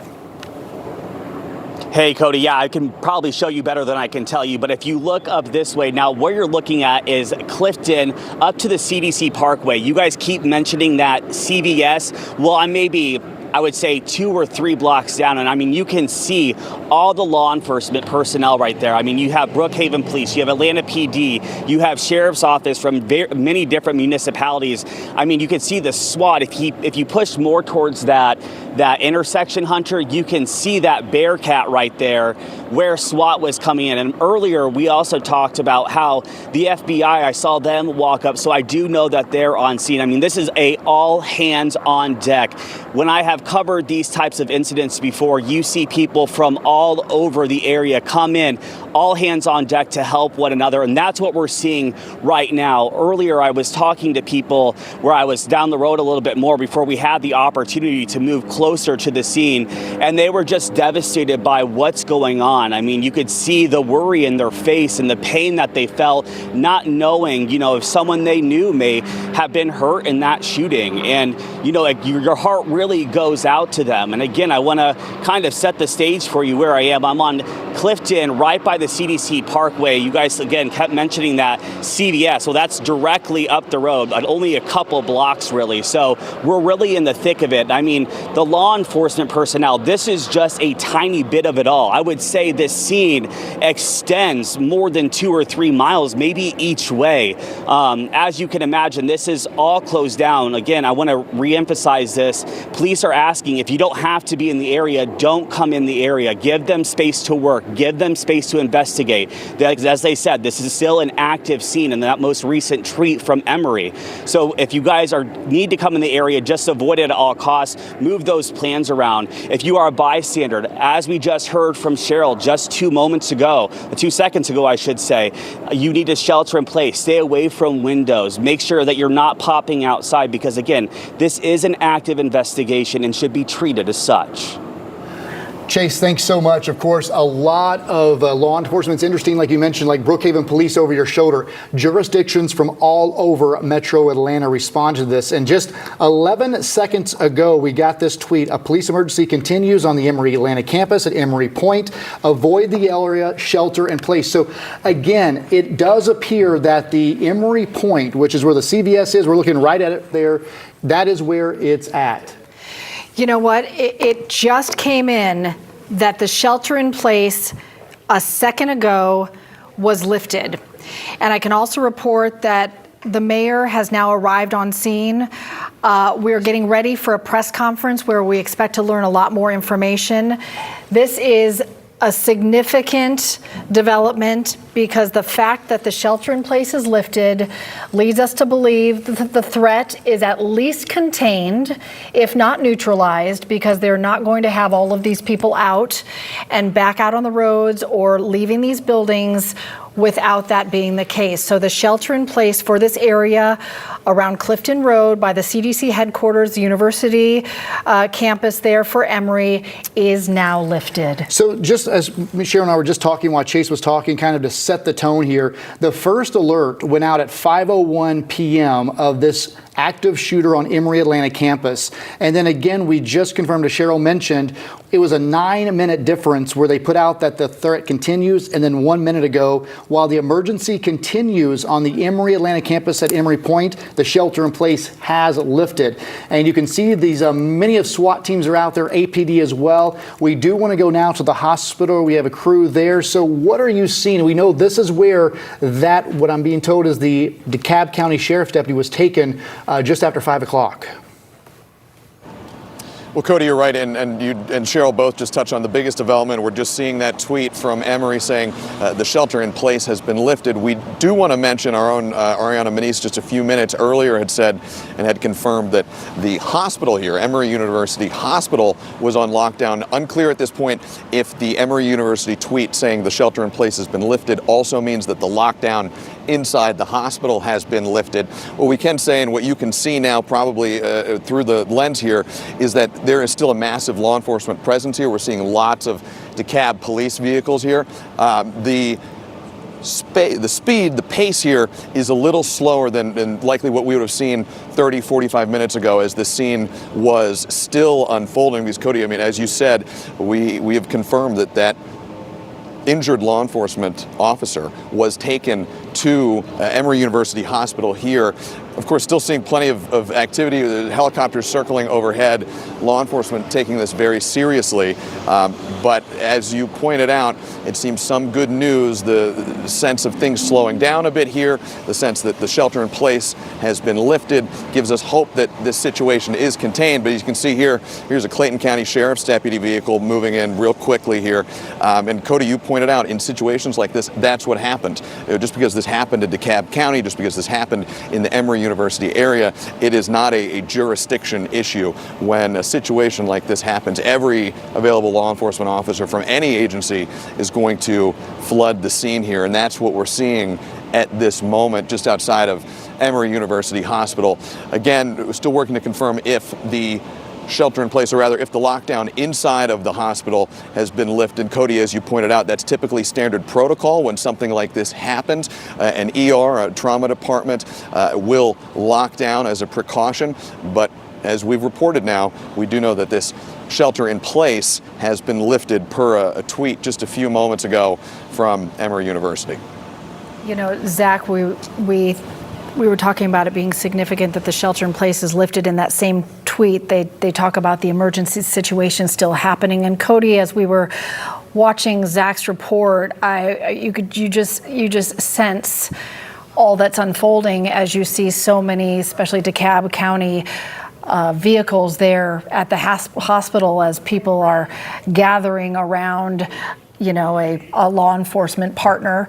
We've confirmed through two sources that a DeKalb County Sheriff's officer had been hit, and we don't know the extent of the injuries. And while Emory University Hospital is not a level 1 trauma center, that does not mean that the injuries are not severe, because it is the closest hospital. I mean, the shooting happened so close to that hospital that if need be, you would just get that person to the closest help available, and that would be Emory University Hospital. And I just do want to reiterate that things are fluid, things change oftentimes with our sourcing as well, because again, sheriffs versus deputies, or sheriff's deputies versus police officers. What I'm being told, Cheryl, now, I just have gone back to my sources as things are starting to come out, as the scene is getting a little bit less hectic. It does appear, which I wanted to ask again because it's a lot of DeKalb County officers at that ER. Sure. It does appear it's a DeKalb County police officer. So again, a lot of these jurisdictions, there's deputies versus officers, and sometimes that does get a little gray line because so many agencies respond. And what I'm being told from this source, again, that this appears to be a DeKalb County police officer, and it was the first officer on scene. So that does add to what we were talking about during the 5 o'clock hour. And again, it doesn't matter if it's a deputy, a sheriff's deputy, what that is. It affects every agency the same. Again, it just gives us a better idea of responses to this active shooter. But we talked about this, Cheryl. When these calls go out, every one of those law enforcement officers know if they are the first person arriving, their job is to put their life on the line and engage with that shooter. And that's what we saw today, and it appears the DeKalb County officer took a hit from stopping that shooter from hurting anyone in this community that they are serving to protect. They sign up for this. This is the call their family never wants to hear. They don't want to hear this because, again, you never know how these things are going to go. And we have seen the worst possible case here as far as law enforcement goes, that one of their brothers in blue has taken a hit here, has been shot in the line of duty. What it appears, though, with the best case scenario for the civilians, no civilian injuries from sourcing, that the law enforcement response was how they train. That officer engaged immediately and stopped the bigger threat. But again, the big question now is what prompted this? What led up to this? And you can see this Clifton Road area still locked down in front of that Emory Point CVS. This is the view from ahead of that, from over that scene, right outside the CDC entrance of this view. And you see the crime scene tape up.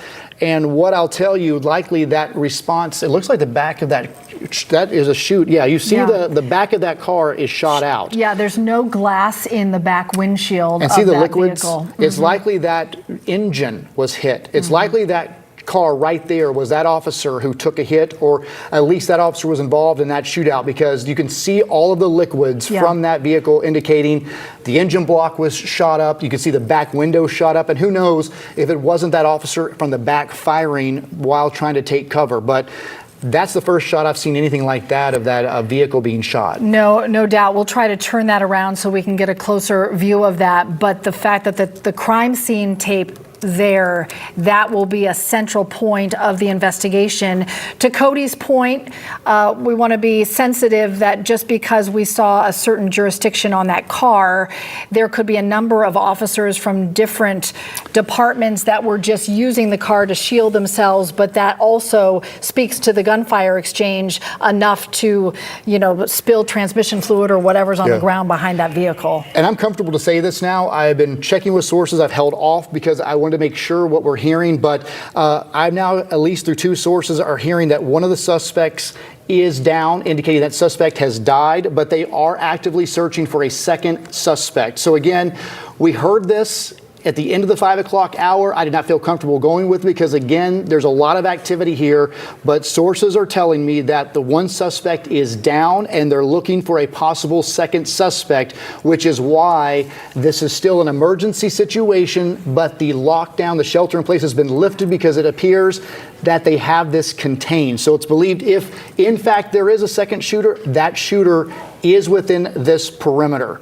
But again, sources are telling us that at least one suspect is down in this shooting. So even though the shelter in place is lifted, best to stay clear of this area, give law enforcement the space they need.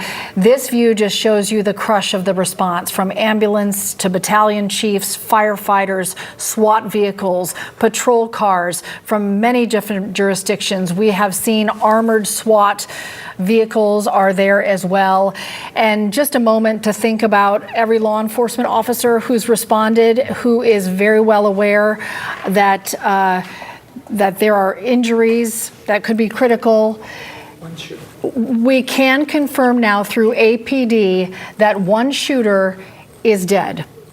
This just coming in a second ago from Atlanta police confirming that one shooter is dead.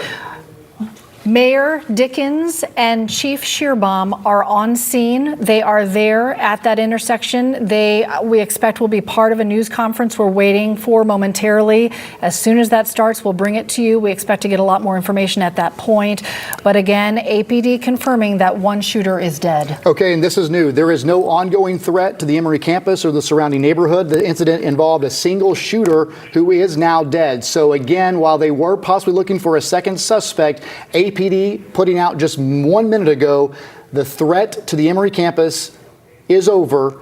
The shooter is dead. APD telling us they believe just one lone shooter here, but they are asking people to avoid the area as this remains an active scene. But again, so the best case scenario, they have taken down the threat here.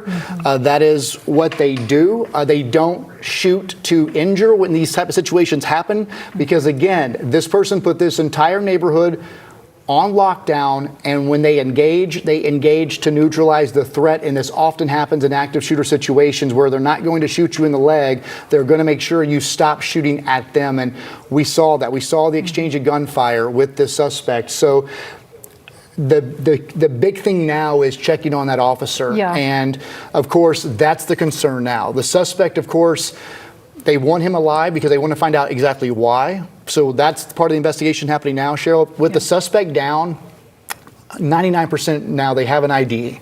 And what they're doing now with the FBI's help, they're at that suspect's home, or they are en route to that suspect's home if he's here. If not, another agency's heading there.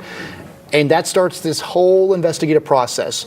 Motive, where'd he come from? How to get the gun? Person? What's his background? Has he had run-ins with law enforcement before? Had he been on their radar? Right. Is he someone that he or she someone that they were looking at? And that's the key question here. Was this a one-off? Was this something that happened at the CVS? Did he have other intentions, or she? We don't know the details of that. But if you are just joining us here at 6:46 p.m. on this Friday night, Atlanta police confirming there is no longer a threat at Emory Point. If you know anyone that lives in the area at the CDC, please let them know, text them. While the all clear has been given, at least for the threat, it's active and the suspect is down. I'm going to share read this together with you. This is from the City of Atlanta, a safety update just a moment ago.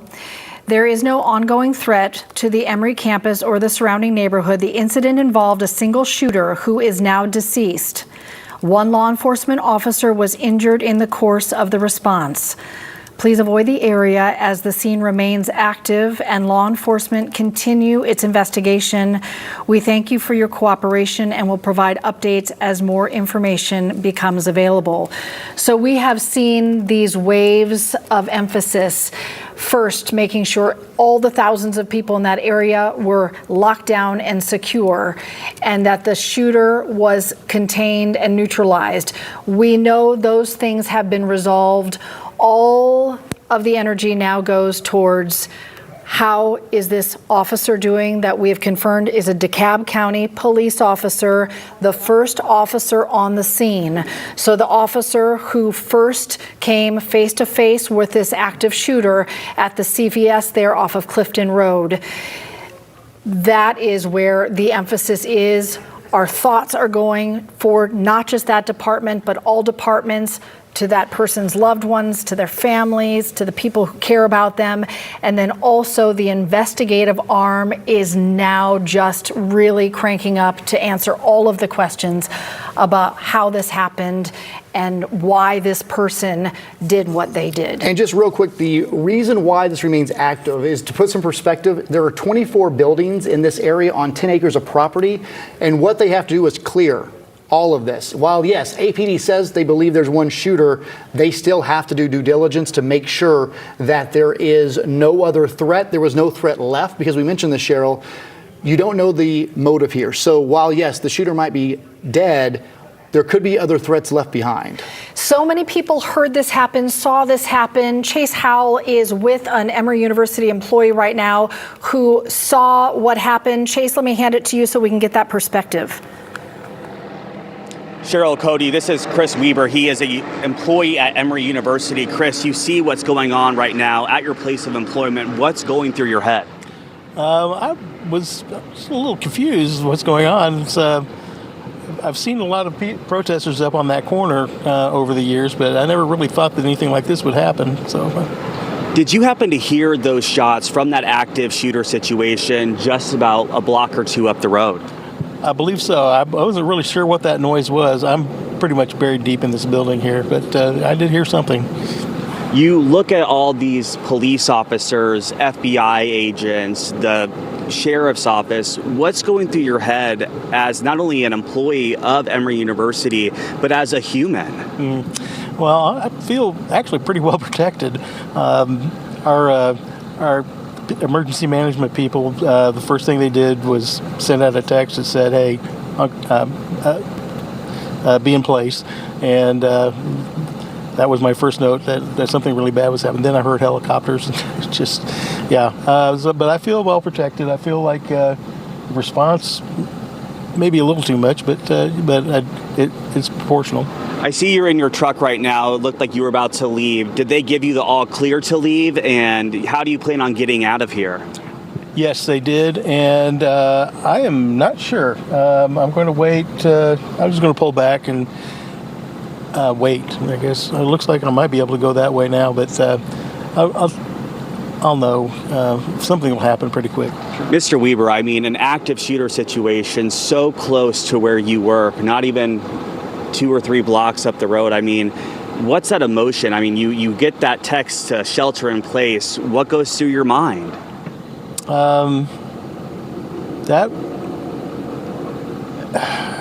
It was a little, I was stunned for a minute, but when I realized that I was safe and that somebody was going to be taking care of it, then I was okay with it. I mean, you can't be okay with that happening, but it was certainly, I didn't feel like I was in any danger. Mr. Weber, thank you so much. Now, I also spoke with another Emory University employee off camera, and I wish you guys could see him the way I did. It just looked like sadness. He seemed confused, overwhelmed, disappointed, all those emotions wrapped into one. But what really stuck out to me was the devastation he felt. He told me he heard gunshot after gunshot after gunshot and just didn't know where it was coming from. And he just looked up the road and just saw so much chaos. And it's heartbreaking in these moments when you talk to people like Mr. Weber, like that Emory University employee I spoke to. Your heart just breaks. You can't imagine what they're going through in that moment, and I feel like their face tells it all. It's just, it's truly, truly, truly heartbreaking what we saw. And as you mentioned, Cody and Cheryl, that has been lifted. I did see some through traffic or civilian vehicles up the road here actually get the chance to leave the area. As you can see, Mr. Weber is right here. There's another car behind him waiting to leave the area and go home and just really be with their loved ones right now, because at this point, I think that's what anyone wants to do. They want to make sure that their family is okay, and they want to be comforted by those who love them most. So right now, we do know that shelter in place has been lifted. We do know that people are trying to leave this area, as you can see, and I can again confirm to you that I have been seeing through traffic go around the perimeter over here. But again, if you can avoid the area, please do. Don't come over here. This is an active investigation. There's still a lot of law enforcement agencies over here. I did see that Bearcat that I showed you earlier. I was able to see a bunch of SWAT members jump on it and take off. That was probably within the last 5-10 minutes. So again, right now we can see people trying to leave here right now. But again, if you don't have to come into the area, if you know people that may live nearby, shoot them a text really quick and just say to avoid this area over here.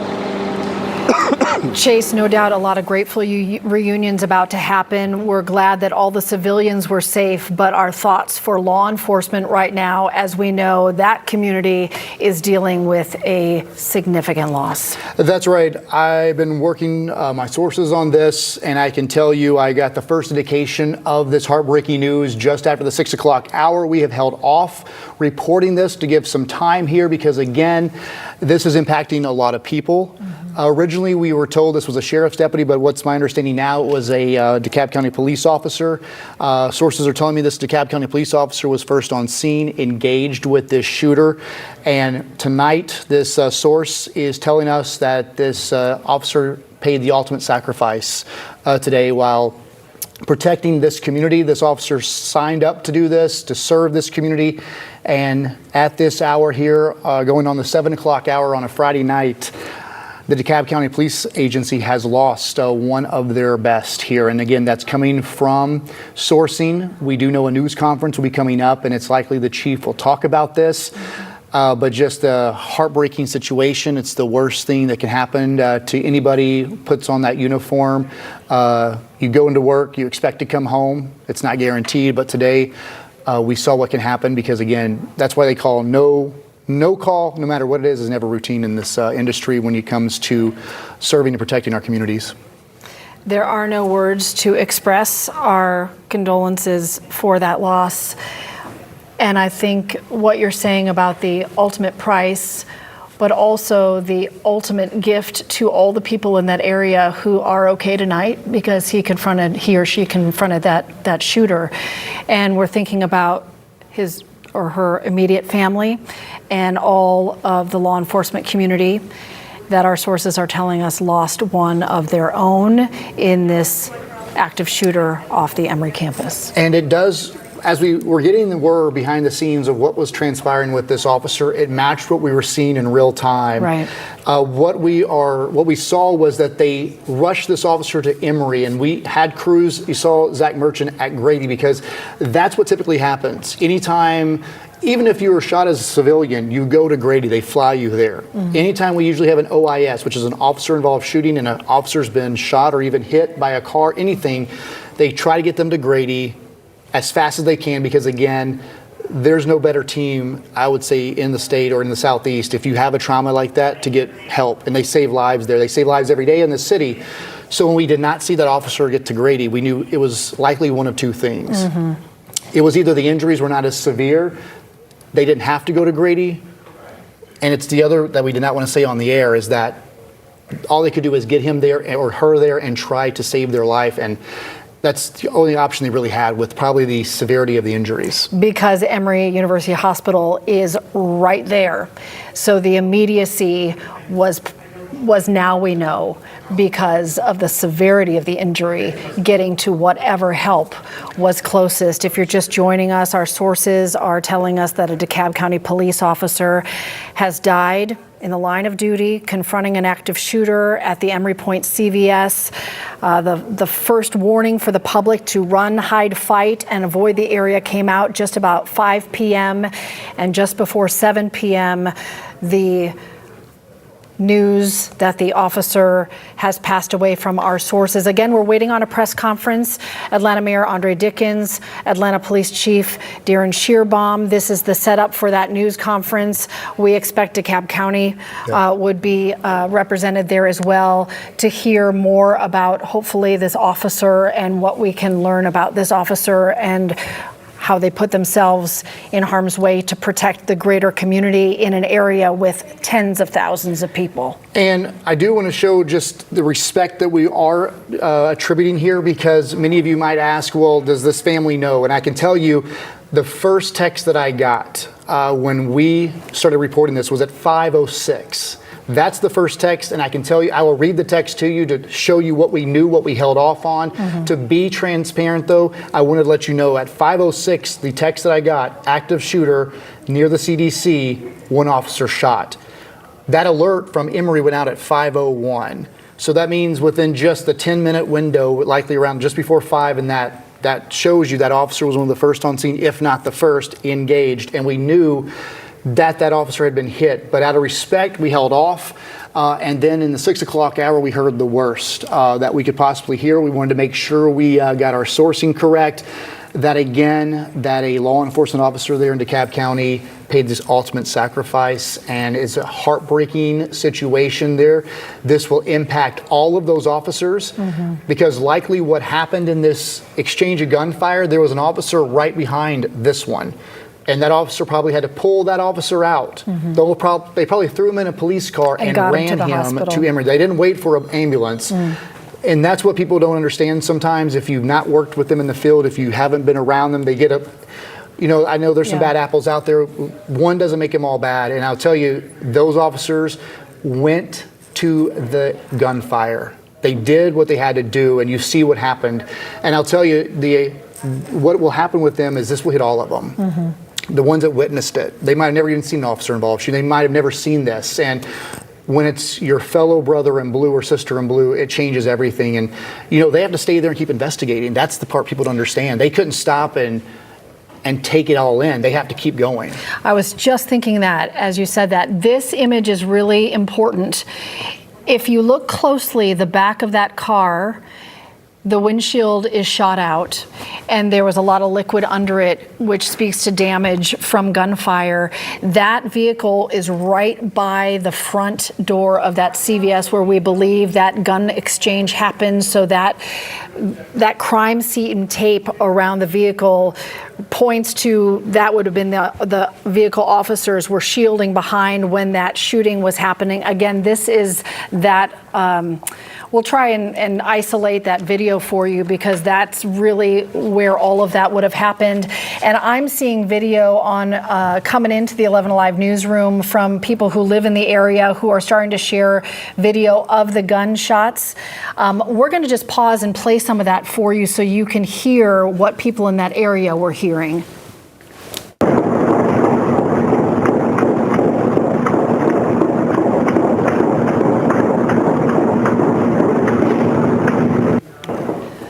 Wow, that gives you chills because that was rapid and extended, and that's what officers were facing in those first moments.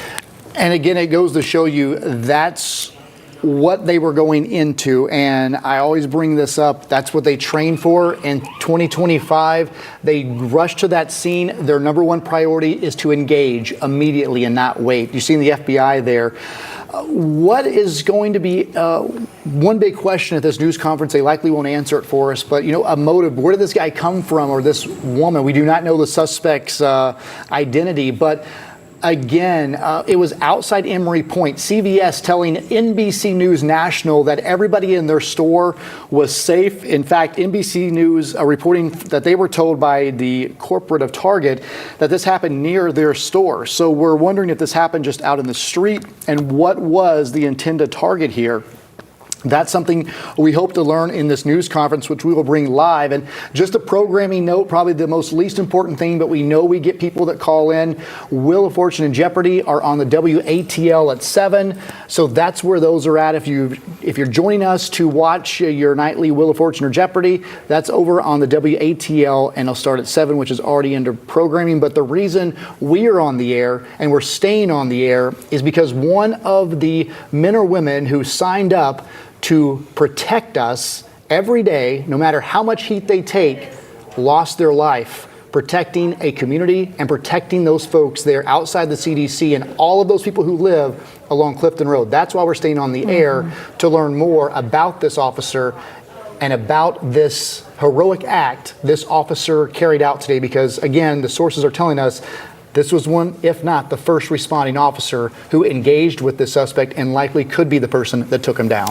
And thinking of everyone impacted, the tens of thousands of people in that area who heard the gunfire we just heard together, who saw the police response, who were hiding behind file cabinets or in closets, staying away from windows because we've seen bullet holes through windows in that area, and the impact to everyone who had somebody they care about who was in the center of all of this. That is a trauma that the city is sharing tonight, along with the loss of the officer. We want to send it to 11 Alive reporter Zach Merchant, who is at Emory Hospital. Emory Hospital for a time had been on lockdown. That's where the DeKalb County police officer was taken to, who we now learn through our sources has passed away. Zach, I understand you're talking with somebody who works there at the hospital. Cheryl, we're talking to Michael here. He's an employee. He works here at the hospital. Michael, first off, are you okay? Is everybody you know okay? Yes, sir. Everybody that I work with and all of us in the respiratory department is okay. Can you describe what you saw and what was happening as the day unfolded this afternoon and evening? It was a regular day for me. I had got a text saying that it was an active shooter, and at the time I was just sitting down in the break room, so I just kind of stayed in the locker room and just stayed there for the time being. When you get a text like that, what's the first thing that you do? What's the first thing that goes through your mind? I mean, that's got to be your nightmare. I didn't think it was real. I didn't know what to make of it. Maybe it's a situation that's like maybe someone's having an argument or something like that. I didn't think it was be active, multiple people, And now we're getting this news that this officer has succumbed to their injuries. I know we were talking just before we came on air here. You were saying, you're praying, or you're sending your thoughts out for them and their family, right? Yes, definitely. Condolences to the family, to the law enforcement that protect us. Thank you. Please be safe. God be with you. It's just really tragic. Does the team at a hospital like this train and prepare to respond to incidents like this? Yes, we do. We definitely do. Did that training kick in today? Yes, for sure. Just describe to me, we want to be respectful of your time. We'll let you go in just this moment here, but I want to ask you one last question. For the hospital community here, you all see tragedies. It's your job is to help people. But when something like this happens, how does it impact everybody who works here? I think it from a psychological standpoint, I feel more anxious a little bit. It's very tough. It's very tough, but we are a big part of the environment, the society, and we have a big job to do, and we're going to continue doing that. When you hear the news that this officer, as we're reporting, was the first one on scene rushing towards this threat, how does that hit your heart? It's very unfortunate. Condolences. It's very unfortunate. But he's a very brave man. Just condolences to the family. Absolutely. Michael, thank you for your time. Glad you are okay. Thank you. Guys, we're going to send it back to you now.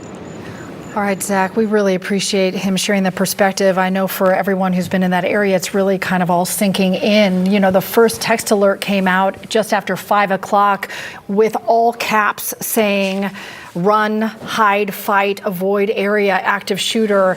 So just soaking that moment in, then the 2 hours that happened since, then news of the loss of a DeKalb County police officer, the first officer on the scene, confronting that active shooter in an area where people were at the CVS. We know there were people inside the CVS when this happened, and we have just gotten confirmation from CVS that no one in the store was hurt. We know from the CDC headquarters, diagonally across that Clifton Road rather, intersection, that nobody there was hurt, and that building was not breached, so that shooter was stopped in that first location.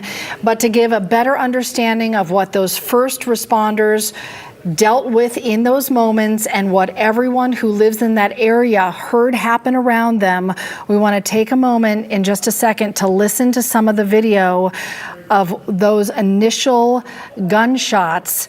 I just want to give a little warning for anyone who might feel the trauma of that. You're going to hear gunshots in just a moment as we pause together now to listen to what happened in those first moments when law enforcement confronted this active shooter.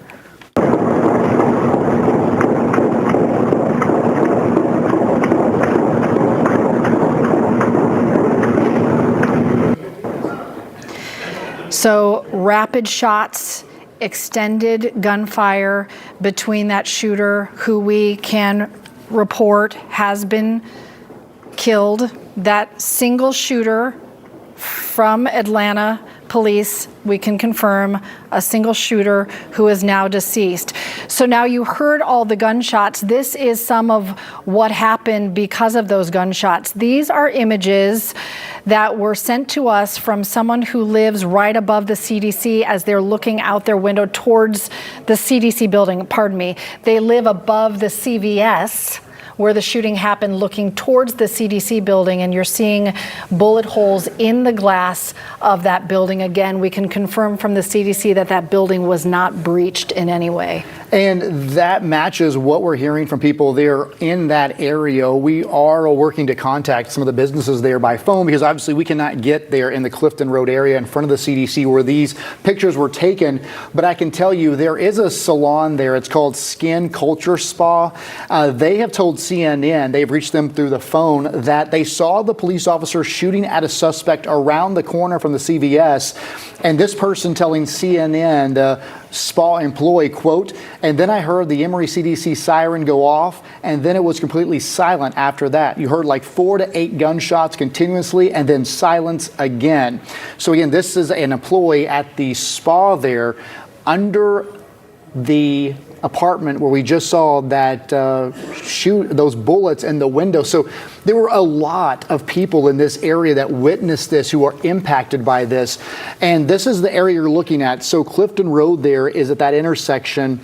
And that is the totality of this. How many people were involved? We believe that was one of the officers' vehicles because the back window is shattered out. The engine block looks to be shot up because of the liquids out there.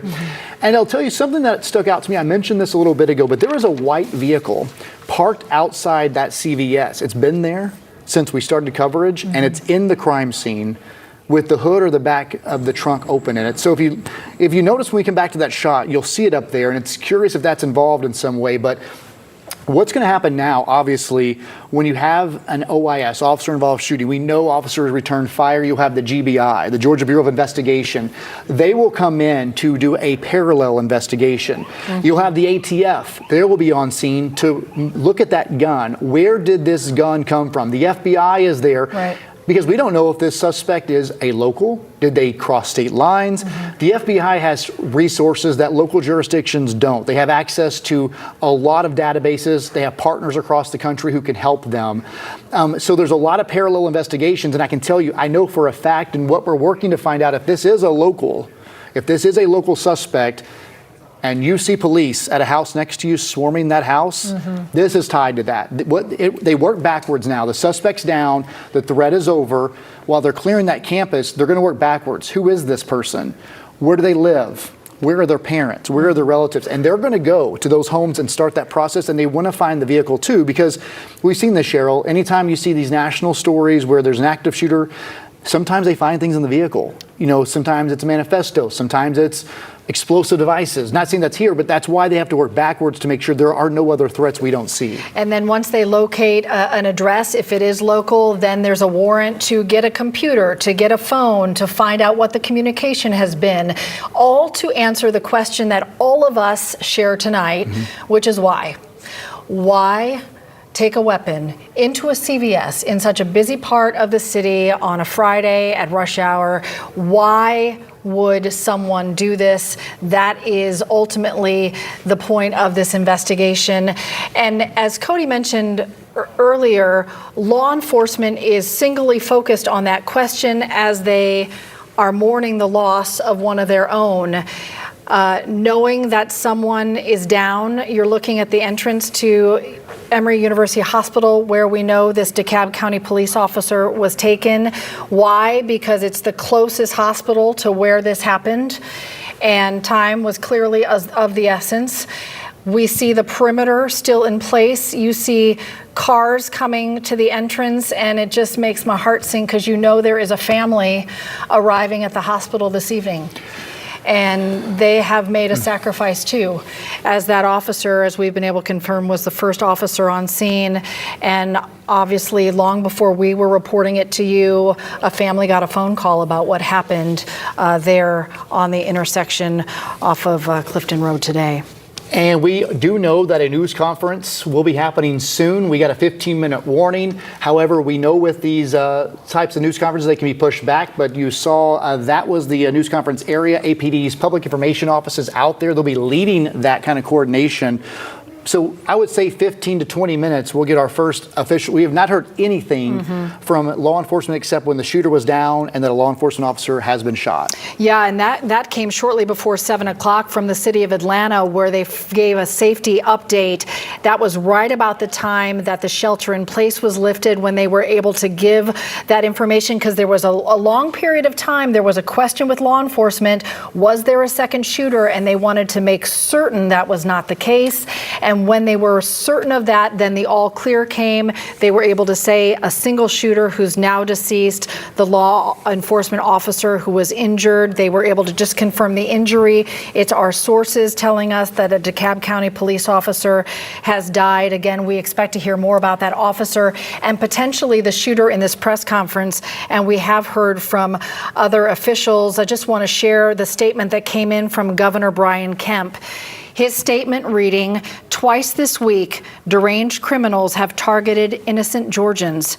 Each time, brave first responders rushed toward the danger to subdue the shooter and save lives, reminding us just how crucial they are. Marty, the girls and I are thankful for all those who answer the call to serve and who protect their fellow Georgians. We ask that you join us in holding them in our prayers, along with those harmed this evening near the CDC Center."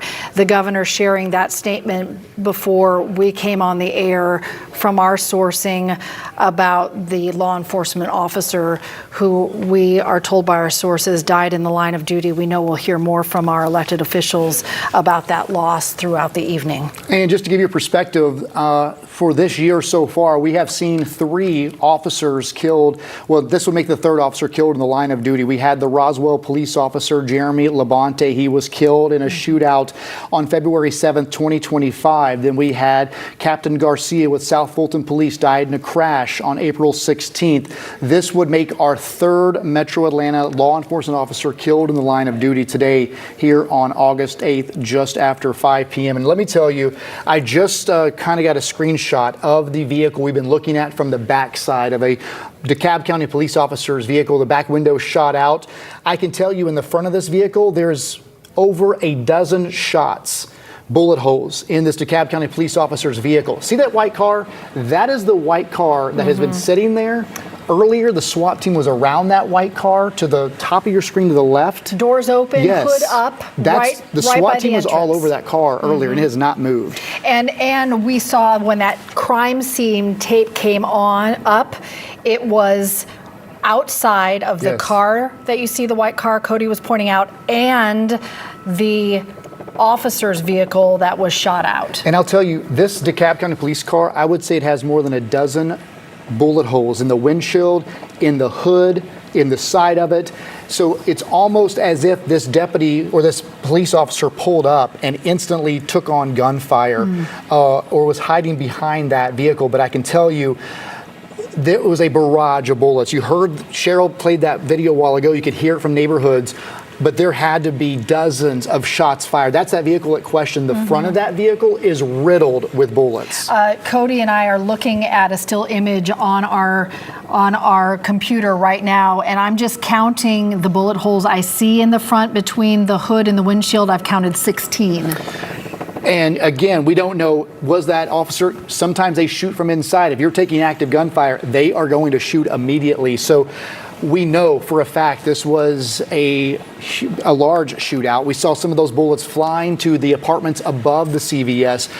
That's, we'll probably hear from those folks in the coming days, but, that's what's so important when they put these shelter in place. When you hear this, you hit the floor. We're so in tune to go to it. Even as journalists, we want to rush out there. We want to be a part of it to show you what's happening. But in those initial few minutes, this is a perfect example while law enforcement say get back, because you never know how far those bullets are going to go. You do not know the type of ammo they're using, the type of gun they're using. But we saw now all of those bullet holes. And that's the thing this will be a crime scene, I assure you, past midnight tonight, because right now they're still trying to clear the campus. It's 10 acres, a lot of buildings. They're going to make sure there are no other devices. There's nothing that this suspect left behind that could be a threat. And then the investigation starts, Cheryl. Again, we have been hearing, we know that an officer was killed. So they have a homicide investigation. They have an officer involved shooting investigation, a deadly officer involved shooting. They have a suspect who's dead. Then they have to figure out who is the suspect and work backwards. And they have to find all of those bullets. So if there are bullets in those windows of those apartments, those people will be out of their house because that's a crime scene. They have to find the bullet. They'll go in the walls. They'll pick those. There is so much investigative work that now has to start.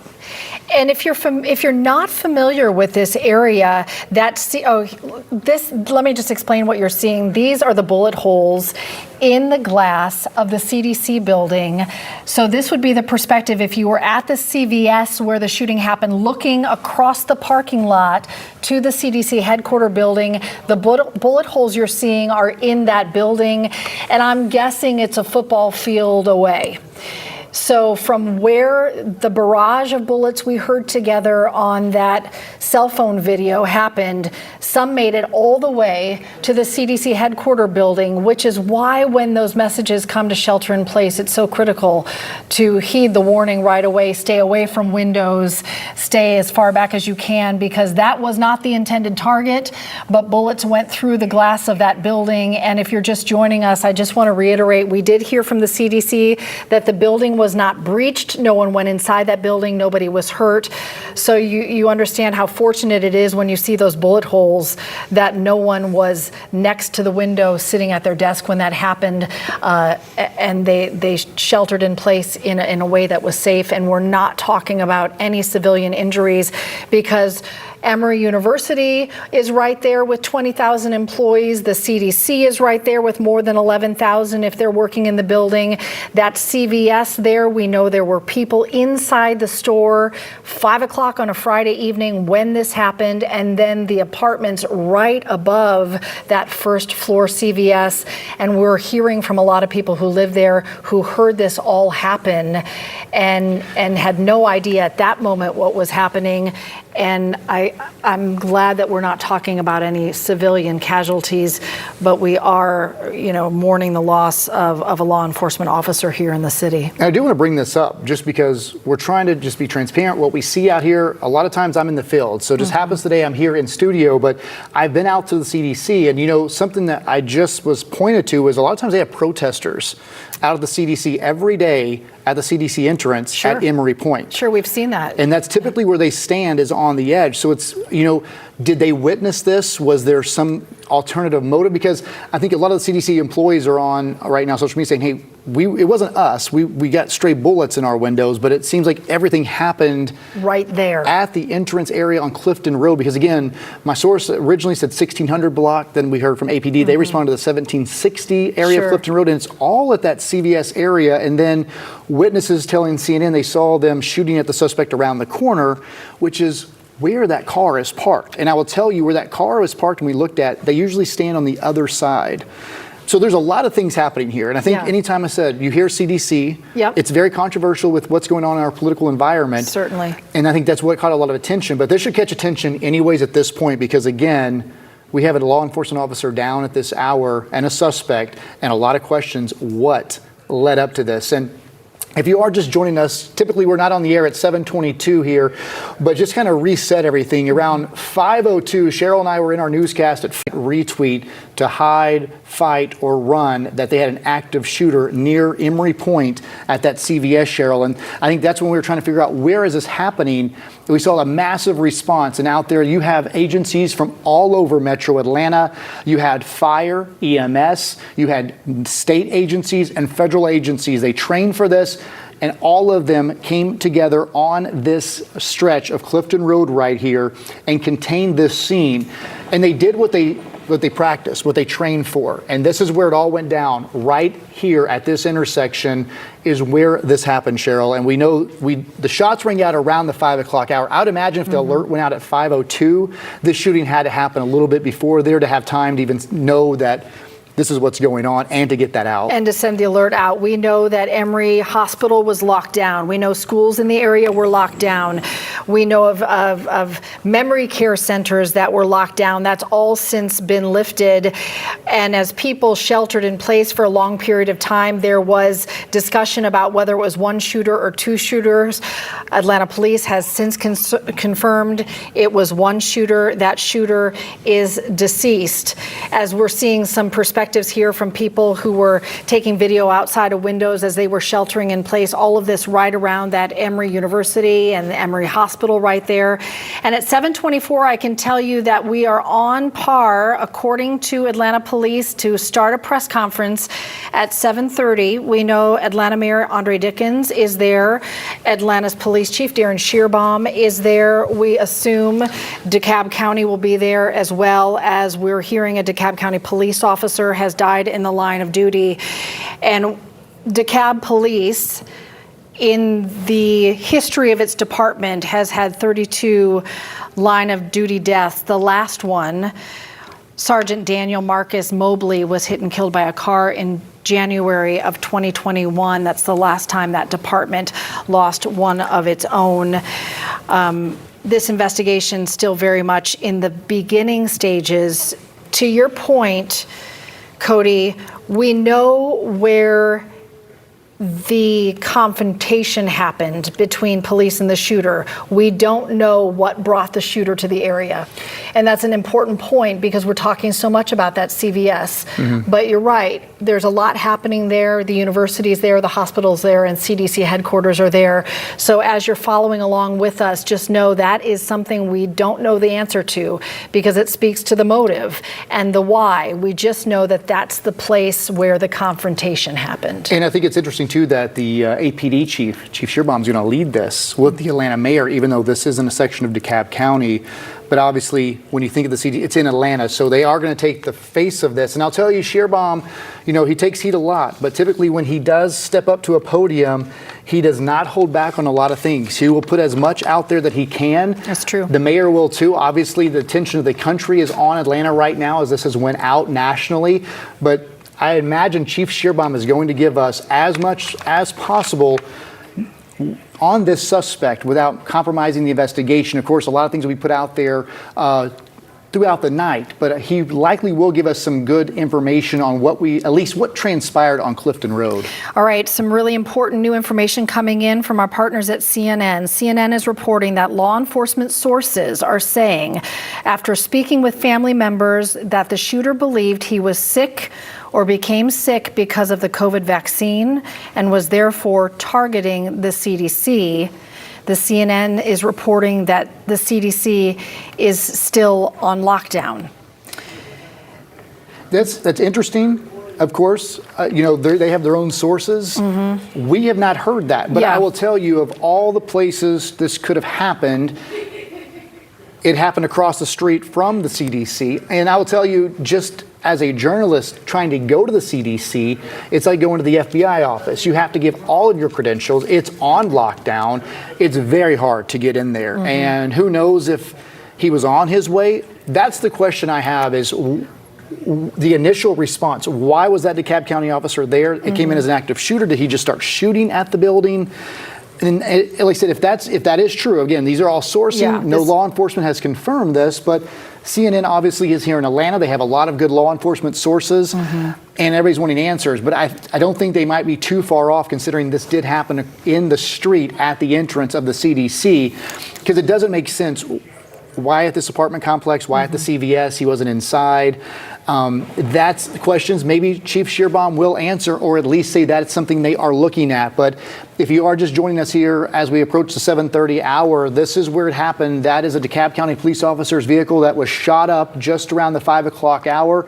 It appears the shootout went down at the intersection there at Emory Point Place and Clifton Road, right near the gates of the entrance for the CDC, right outside of CVS. Many businesses along that stretch of Clifton Road. This is a big thoroughfare that people go through to get home. This has been shut down all afternoon. It will be throughout the night, as there are multiple investigations underway. But of course, everybody wants to know, why this happened. Who is this person? And I will tell you from sources now, they are literally having to clear every single building. There's also, obviously, there's a daycare there. I'm told they're having to clear that. They've been holding kids there. We're talking dozens of kids there. And again, they don't believe, we thought there might have been a second shooter. Anytime you hear of an active shooter like this, you always have to consider a second shooter. So that's what they did. They went through it, they were thorough, and now what they're doing is looking for any other threats, because they don't want to leave this and then find out there's something there tomorrow and more people could possibly be hurt. So they're working backwards, they're clearing buildings. We're talking 10 acres, I'm talking 10,000 acres, 24 buildings here. That's why you have the large response here as well. A lot of different multi-jurisdictional investigations are underway. This crime scene is very large. They will use technology to try to find the bullets. The GBI will actually do a 3D image of this. The GBI has a machine that they will bring it out there and reenact how this thing went down. Because even though the shooter is down, that investigation part's over. They will look back on this. This will be used for training, how they responded, and of course build a case, because was anybody else involved? Just because he might have been the sole shooter, was somebody else involved? Did somebody else know that this could happen? The plan? So that's the thing. There's a lot of things. Mental health. What was his mindset? And did someone know that he lived with family, that these threats were out there? Social media. Had he been making threats? And a lot of that will start coming out as we go through the night. People are already dissecting the social media, law enforcement trying to shut it down first. But that's why the FBI comes in, because they have really good tools that can really dig into the history of who this person was. And because the suspect is dead, and that car may or may not be that shooter's car, that there are a lot of leads that they're already tracking down right now. If this is a local person, if it's a local person and they connect it to an address and start to get more information with a search warrant to get a phone or a hard drive on a computer to find out, was this person online talking about any of these issues? What was the motive? So that investigative piece is just beginning. But as we look at the law enforcement response, just want to bring it back for a moment on two pillars here, one being law enforcement and the impact to our law enforcement community, as we've heard from our sources that a DeKalb County police officer has died in the line of duty, the first officer on scene confronting this shooter, and all the other law enforcement officers who are there and impacted by their loss, along with their family, friends, and loved ones, and also thinking about everyone else who's been impacted because they were in the buildings, hearing the gunfire, seeing the law enforcement response, texting with friends, texting with family, trying to get information, not knowing what was going on. As Cody said, the daycares, the elementary schools, all back in school right now in that area on lockdown, all of the patients and staff at Emory University Hospital that were locked down, and the people who may have been inside that CDC building working today. We know a lot of them were called back to the building, no longer working remote, as we saw bullet holes in the glass of that building, in the window glass of that building, and then people who live above that CVS as well on a Friday evening who heard the gunfire. As we played the video of the gunfire, there were dozens of shots, and that is in line with the video we're seeing as Cody and I have looked closely at this vehicle right here, a still image of this car, that law enforcement car with the shot out back window, and we counted more than a dozen bullet holes in the front windshield and the front hood of that car,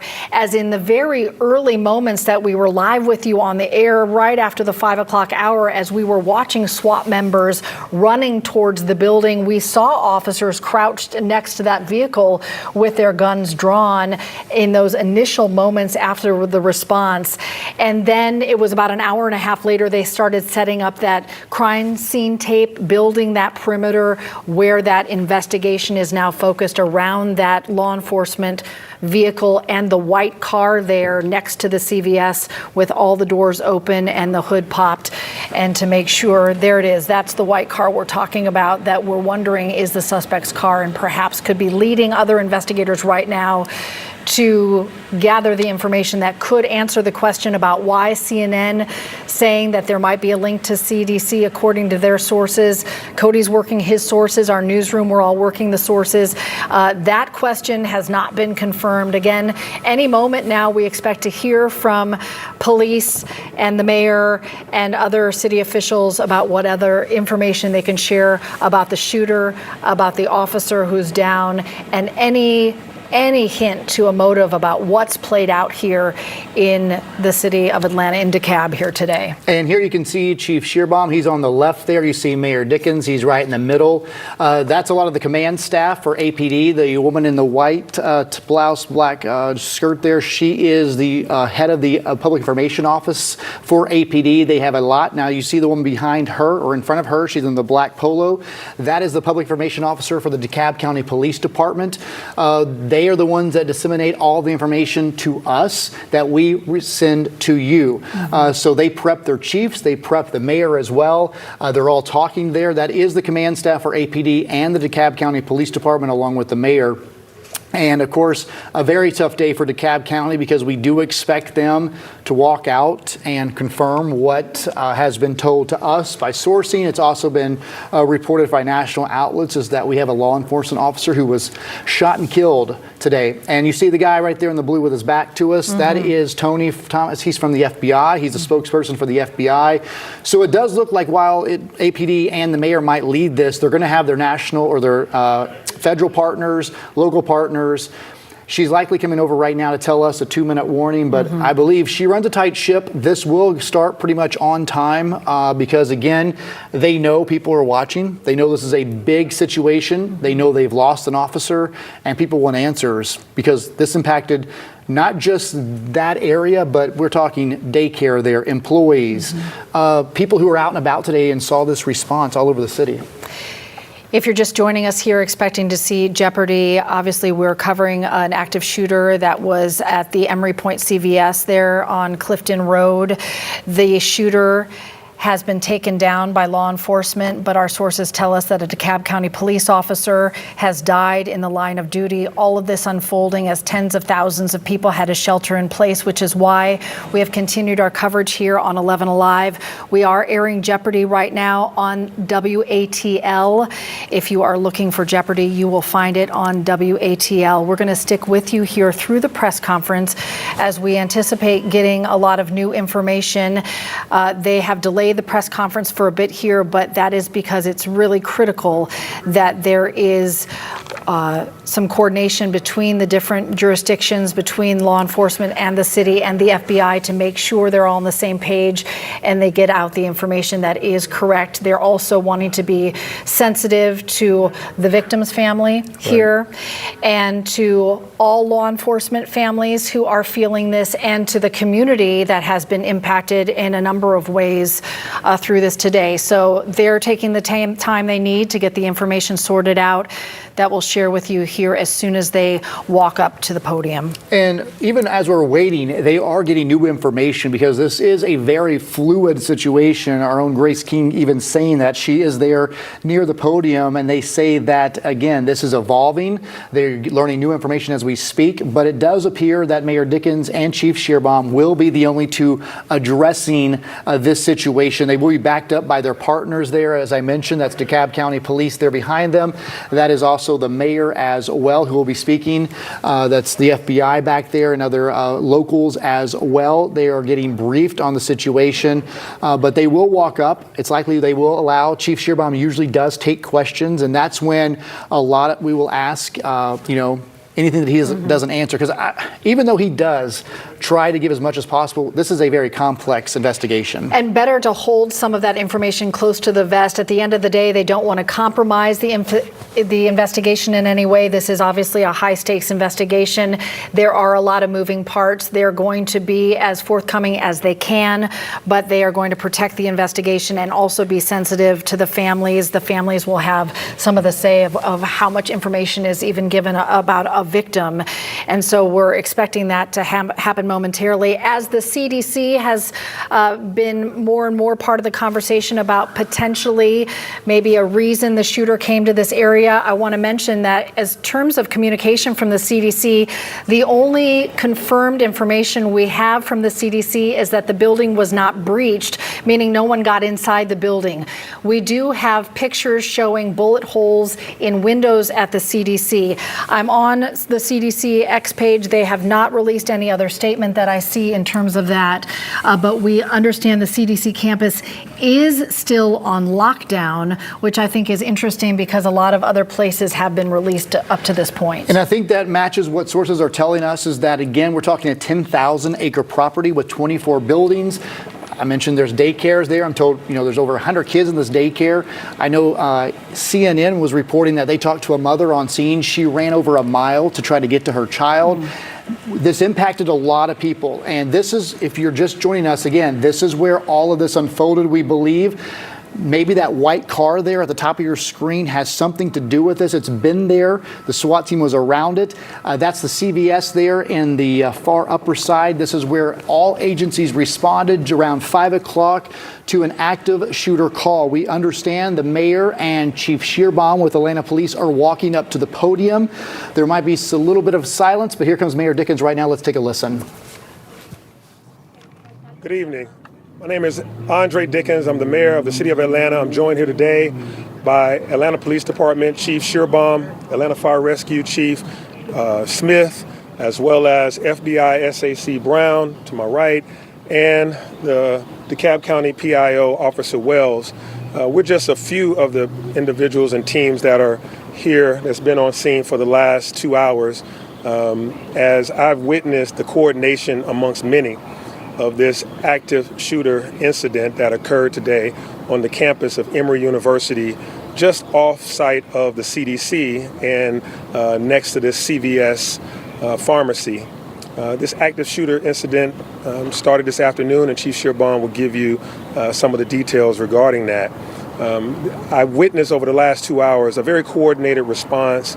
A lot of training had to go into how these men and women of Emory University, DeKalb County Police, the FBI, the City of Atlanta Police, Fire and Rescue from both DeKalb and the City of Atlanta, the GBI, Georgia State Patrol. I saw officers coming from all over to be able to respond to this incident. At this time, Chief Sherbon will give you more of the details, but at this time, the shooter is deceased, and we don't have any civilians that have been shot in this active shooter incident. Thank God for that. We do have a DeKalb County officer that was also shot.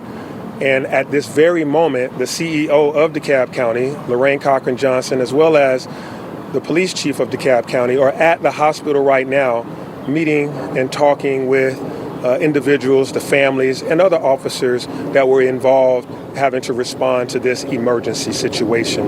They will shortly come to this very same spot to give a press conference and an update on that officer and that incident. And at this time also, on the CDC's campus, there are 92 children that are in a daycare that is on this campus. They are safe, and we are setting up with the CDC and all connected parties to be able to get those families reunited with those children at a local school very nearby. And we have the address of that. That Chief will give you the specific address and name of that school nearby. So we are working to unify families. And at this time, there have been no civilian casualties, but this was an active shooter incident. The shooter is now deceased. The campus is, there are no threats on the campus currently, but we still have an active investigation. Atlanta Police Department will be the investigating party. And so we ask that while things are safe, that you don't drive in that part of campus, because we need to make sure that the investigation goes through without any obstruction. Again, to the men and women that work at the CDC, we know that you've had a tough go of it in the past year. And my heart goes out to you as uncertainty was around your occupation and you being citizens of Atlanta. That means something to me. And then today, this occurs. We are with you. We stand with you. And we're doing everything we can to make sure that we bring resolve to the situation. And FBI SAC Brown, he may be able to tell you more about some of the windows that might have been shot on various floors of the CDC as gunfire did take place. The other thing is to those parents of those 92 children that are at the CDC. I'm a parent as well. I know your uncertainty and your fear and your concern has been high. We wanted to come give you this message that all the children are safe and that we will be making sure that you get reunited with them as soon as possible. I know your heart is just really, really aching, but the good news is none of them have been injured, and we will get you connected to those, to your loved ones really soon. I'll come back to this microphone after others will be given a chance to speak. Now I turn it over to Chief Darren Sherbon as Atlanta Police Department. It has been in coordination with all the other outstanding agencies as we've been working together. And this is why we train on active shooter drills, et cetera, around this region. This has been a group project and a coordinated effort. And Darren Sherbon, the Atlanta Police Chief, will now address you. Thank you, Mr. Mayor. Chief. Just give you an update and some additional information what the mayor provided. So this afternoon at approximately 4:50, the Atlanta 911 Center became aware of a report of an active shooter that was occurring at 1600 Clifton Road. This is right at the intersection of Clifton Road and CDC Parkway, immediately in front of the CDC campus. Officers from multiple agencies responded, from the campus across the region, from our federal partners and our state partners responded to the scene. Officers arriving found a critically injured DeKalb County police officer that was down. He was immediately extracted from the scene and taken to Grady Memorial Hospital. Officers could still hear gunfire occurring inside the CVS drugstore that is right there at the intersection. So officers moved quickly to attempt to find the shooter and to neutralize the threat to the community. We later found the shooter on the second floor of the CVS. He had been struck by gunfire. We do not know at this time whether that was from officers or if it was self-inflicted. He was removed from the location by Atlanta Fire Rescue to render aid. He did pass at the scene. We also know that the CDC campus did receive multiple rounds into their buildings. Right now, as the mayor stated, we are not aware of any injury that occurred to anyone on that location. 4 other individuals did later arrive at the hospital. They were retreated for stress and anxiety symptoms. They were not injured in the shooting. And to reemphasize what the mayor stated, the children in the daycare center are unharmed. We have law enforcement and medical professionals with them, and we are coordinating the return of those children to their families. We've already put this out. We want to reemphasize it. The CDC leadership is communicating this to all parents, but the reunification site is at the Clifton School, which is located at 1900 Starvine Way, Starvin Way in Decatur. And we want to again reassure all parents and loved ones that their children are okay. We do believe there was a single shooter, and we do believe that single shooter is deceased. Right now, the investigation is being conducted by the Atlanta Police Department's Complex Case Squad, by the GBI and the FBI in a joint investigation until we know more information as to what transpired. The Atlanta Police Department is lifting up the DeKalb County officer, the DeKalb County Police Department in our prayers, and I ask everyone that is watching this broadcast to do the exact same thing. And I want to commend the men and women of law enforcement from all across this region that when this community needed them, no one shirked from the danger. And every officer from multiple jurisdictions responded and immediately moved to end this threat. Thank you. Want to say anything? Sure. Hi, I'm Paul Brown, the Special Agent in charge of the FBI's Atlanta Division. And like the chief and the mayor said, we immediately responded to the scene. At this time, we're not aware of any casualties on the campus of the CDC, but in conjunction with our partners, we're methodically clearing that to ensure that that is accurate and that is remains so. And then once that's done, we'll assist with processing the scene and conducting the investigation jointly with our partners. Mayor, Chief, we'll get ready for questions. We'll start on this side. We may not be able to get to everyone, but we'll start with you, Rob, over to the mayor's right. Right. Good evening, Mayor. Is it believed right now that the CDC was targeted in this attack? Well, I'll let Chief Sherbaum ask anything around the investigation. He'll be able to answer that. But right now, it's so preliminary. I read social media and I get calls from a number of you that have heard things about this individual's background. He's a white male. And he has he is a known person that may have some interest in certain things that I can't reiterate right now with any confidence until the investigation is fully conducted. But I think that in a short order, you'll know more about this individual and about some assumptions of his motives, but can't say right now. All right. Can you tell us anything more about the suspect? What kind of weapon did he use? How many rounds went into the CDC building? Chief, you want to? Not yet. We can tell you multiple rounds were fired. We can tell you that multiple rounds were fired. Both we believe at law enforcement and potentially at the CDC. Purposely, we can't say it definitively, but it would appear we can't rule that out right now. Is that CVS a 2-story store, or was he in some other kind of place above the store? We believe it's a multiple-story building, but he was on the second floor of the building that houses the CVS. Does he have a criminal record? We can't release that at this time. Did the man live in that building? Allow me to let someone else ask a question. Anyone over here at New York Times? So this shooting comes on the heels of a few other high-profile shootings, including the one at Fort Stewart, including numerous on Edgewood and some other neighborhoods. I'm curious to what extent can the city confront what seems to be a rash of gun violence without state-level intervention? So your question around a number of high-profile shootings, Fort Stewart, here at Emory, and others across the nation and in the state of Georgia, is definitely one that we have to pay attention to. Mass shootings, active shooter scenarios should not become the norm. We have a number of individuals in this country that have access to high-powered weapons. And for individuals with those high-powered weapons that may have mental challenges, or those individuals with high-powered weapons that are angry, when they choose to use those weapons in a way that harms multiple people, we have to put an end to that in our society. So this is something we do have to have a national and a state, a full conversation across the nation and across the state of Georgia, not just in one city. As you see, this is a coordinated effort across DeKalb, across college campuses, the FBI, the GBI. As you see active shooters across the nation, we've just been added to the statistic. said they, sorry, you said Right they, here in black shirt. Allow her opportunity. We're hearing that the officer passed away. So he could be injured. Did he pass away? Or is his Well, at this time, it is a DeKalb County officer, and we want to make sure that DeKalb County is able to respond to what's going on with that officer. We know that he was shot and critically injured, and at this time, as I stand here, I can't give you that information that you just asked.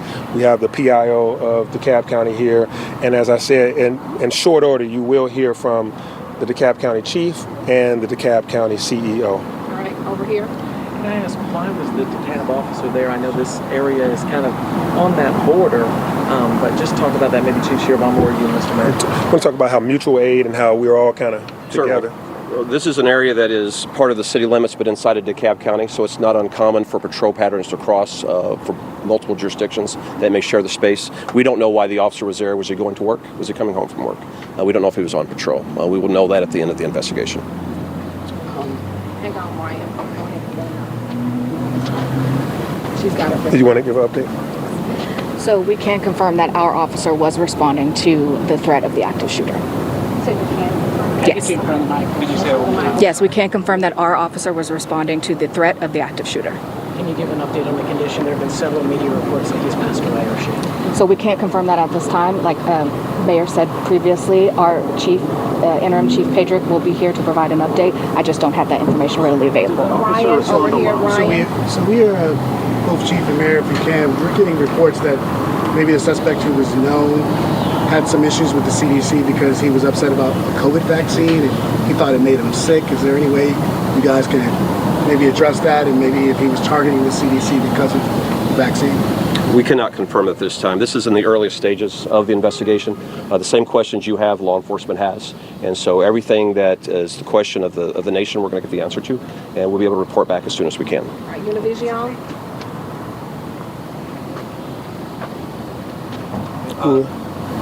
Question?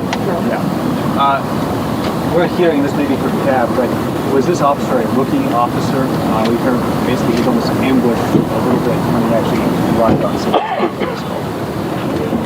So any information about the officer will come from interim Chief Pedrick later this evening, including his status and how long he was with the department. All right. Is the white car with the trunk open and shot up, is that connected to the suspect? It's part of the crime scene at this time. We can't confirm if it was the car that the suspect drove, but it is being searched by the police and it's being held as evidence. All right. We're going to take the last question right here.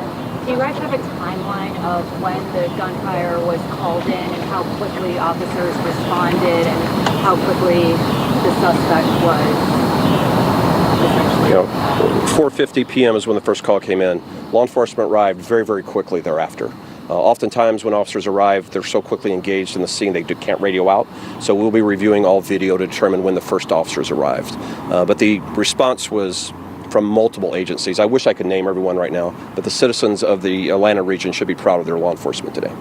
Mayor, you want to give a parting statement before we go? Yeah, as Chief stated, this was a coordinated effort. When I was here around 5:15 or so, I was seeing not only DeKalb County and Atlanta, we were seeing Gwinnett County. We saw officers from Dunwoody. We saw, of course, Emory, the FBI, GBI, Georgia State Patrol. Everyone was responding because there were shots being fired, calls for shot being fired right there in front of the CDC, and then shots fired inside of the CVS. And so you're hearing, everyone responded. It was hundreds of officers as well as fire rescue. And at this time, we've spoken with Emory President Finvez, as well as all of the individuals at the CDC, the leadership there, and the leadership of DeKalb County, et cetera. Everyone will continue to give updates throughout this evening. This very same spot will be utilized by DeKalb County as they return from the hospital really soon, as they're talking with families. And as more information becomes available that we can share about the suspect that is now deceased, we will make sure that we share that because we want you to know the mindset, what might have led to this so that we never have it happen again. We want right now to give this update that the area is clear. No threats continue to exist, and and we're going to start reuniting families with those children that are in that daycare. And again, the campus has the all clear sign. Stay out of that area right there in front of the CDC and where the CVS is, because it is an active investigation that's being led by APD in coordination with FBI, GBI, and of course with DeKalb County there. That's it at this time. Thank you, everyone. For any updates, please make sure you follow the Atlanta Police Department social media. That's where we will have updates. That's also where we will let you know where we will have our next press conference, and we'll also try to send an email. Thank you, everyone. To Mayor Dickens there, among others. I want to jump off one point that he was just talking about, reuniting family members and children. It's been an excruciating long 3 hours for people who have been separated from loved ones as people were on lockdown. We know that includes 92 children at a daycare at the CDC, a building that has bullet holes in the windows as we speak, had been under lockdown. Now parents can reunite with their kids. The address is 1900 Starvine Way. That's the Clifton School. So if you've not been able to see your kids, I know that's torture. You want to get to them as soon as you can. That's happening right now at the Clifton School, 1900 Starvine Way. That's 92 daycare children. We did hear the story of one mom who ran a mile because it was closer for her to get there on foot, and literally ran to the building to get her child out of daycare. So we're glad to say those reunions are going to be happening. And we heard the mayor emphasize, along with Chief Shearbaum, how grateful they are that there were no civilians, no people in the area who were hurt in this exchange on gunfire between the shooter and law enforcement. But it remains to be stressed that a DeKalb County police officer who was among the first to get there and to engage with that shooter with a barrage of rapid fire gunshots that we heard on video. The mayor is simply saying critically injured, but we have sources that say it's more serious than that. Yeah, we knew right during the 5 o'clock hour how bad this was. We withheld some of that information out of respect for the DeKalb County Police Department, this officer's family and law enforcement watching us. But we do know tonight that a DeKalb County police officer, first responding officer, took a barrage of gunfire and lost his life tonight due to the senseless acts of this suspect, who we have not yet identified. We do know the DeKalb County Police Department, the chief of police, the CEO will walk out at that podium we just watched at 8:30 tonight.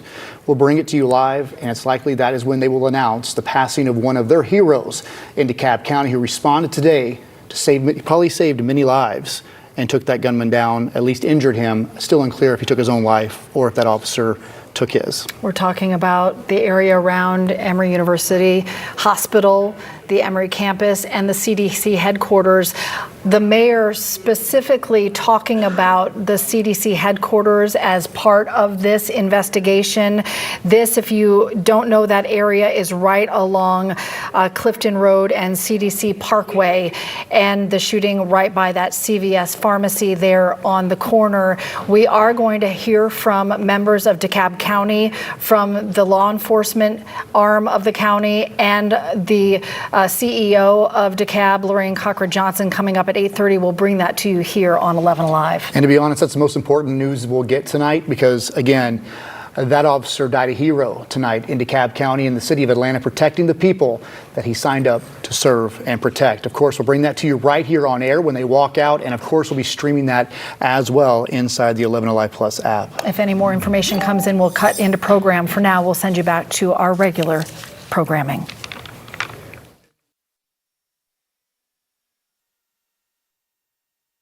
That will put your mind at rest only at Rooms to Go. This year for back to school, Shoe Station and Shoe Carnival are stamping all your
I know earlier that we stated Grady, but it was Emory University Hospital on Clifton Road. I cannot tell you which campus on the portion of the campus on Clifton Road, but it is Emory University Hospital. If I get further updates, I will do my best to come back to the podium to update you because this is evolving.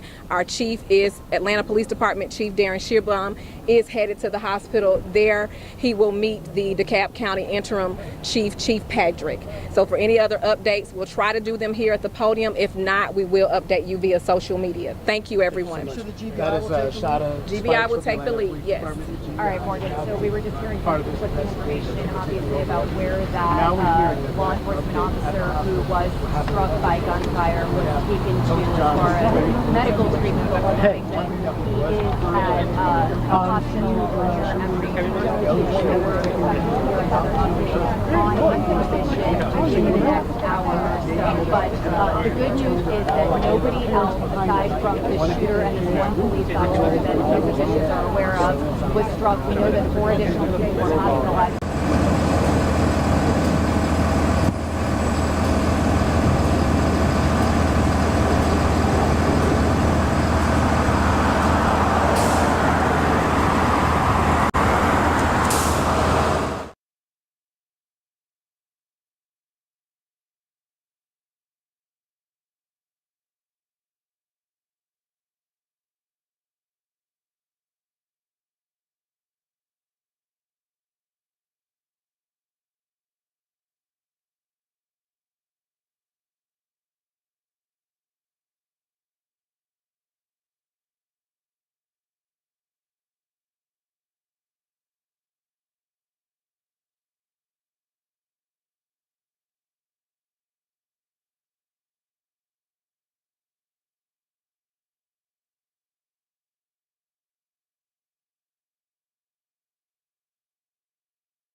interrupt this program for an 11 Alive News special report.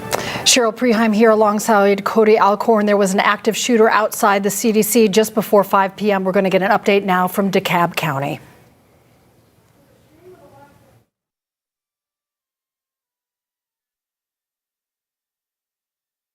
CEO Lorraine Cochran Johnson. We'll start with Chief Pedrick from the police department.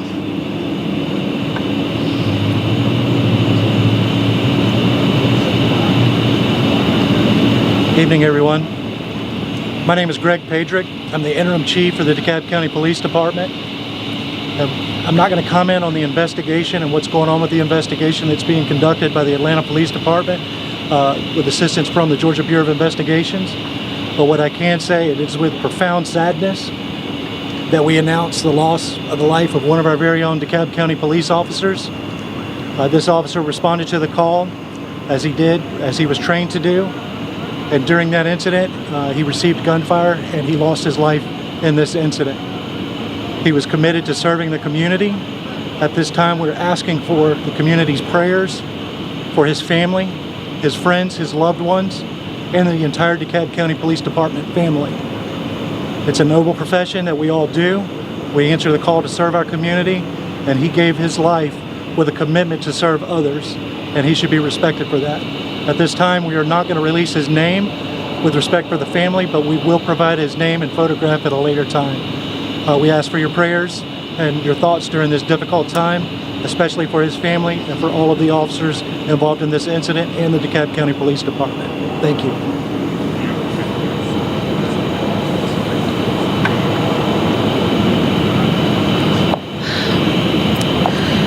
Good evening. Of course, I'm Lorraine Cochran Johnson, DeKalb County CEO. And today is a very dark day in DeKalb County as we stand before you during the loss of one of our beloved officers. This evening, there is a wife without a husband. There are 3 children, one unborn without a father. There is a mother and a father, as well as siblings, who also share in this traumatic loss. This evening, my heart goes out to the family, as well as the DeKalb County family, and to our frontline responders, to our officers, who in this case simply answered the call. These are individuals who run towards danger when we have the ability to run away. So tonight, it is with profound sadness that I stand here and I say to all of those who serve as frontline responders and to our officers that we are here to support you, and to this family and to my DeKalb County family during this time. Let's join together to give this family the support that it needs during this traumatic loss. Thank you.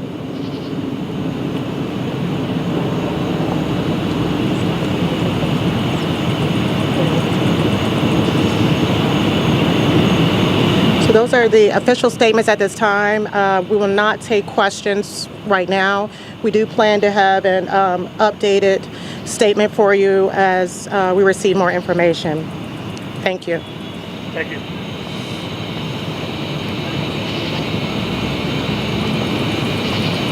Okay, at this moment, we're going to ask that the press... Hearing from Interim Chief Greg Pedrick and CEO of DeKalb, Lorraine Cochran Johnson, who says it's a dark day in DeKalb County. They're not sharing the name of the DeKalb County police officer who was killed in the line of duty just before 5 o'clock this evening outside the CDC headquarters right near a CVS pharmacy. But we did learn that this officer leaves behind a wife, 3 children, one of whom is unborn, parents and siblings, and we are thinking of everyone who loves this officer tonight. Sources told me just before we came on the air that this officer apparently just recently graduated from the academy, meaning he has not been on that force very long, serving the people of DeKalb County. We talked about this throughout our live coverage this afternoon. This officer responded like dozens of officers across this city at 4:50 this afternoon. That's the time the call went out. They all raced there. Every single one of them knew if they were the first officer on scene, what their job was. And our sources say that this was the first officer on scene to encounter an active shooter right outside of CDC headquarters in a very busy time of day with thousands of employees there around, and confronted this shooter outside of the CVS pharmacy right there on the corner of Clifton Road and CDC Parkway. You heard the interim chief of police say that this is a noble profession, called to serve, called to give their lives to protect others. And today this officer protected thousands of people. We heard the mayor of Atlanta say that a lot of people were saved and kept safe today because of the actions of this officer. And sometimes many are quick to ridicule law enforcement.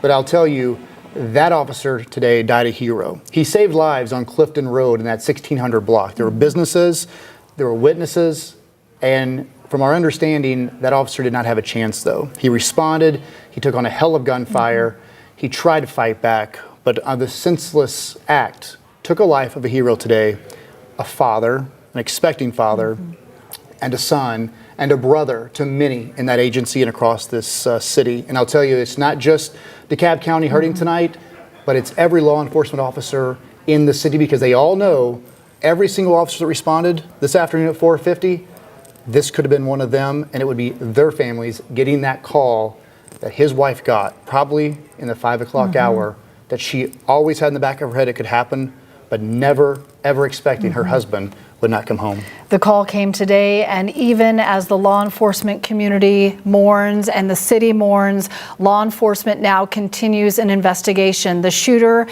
was killed there at the scene. Investigators now trying to figure out why he took a weapon and confronted law enforcement outside of the CDC. We'll have much more for you coming up tonight on 11 Alive News at 11. This has been an 11 Alive News special report. We now return to regular programming.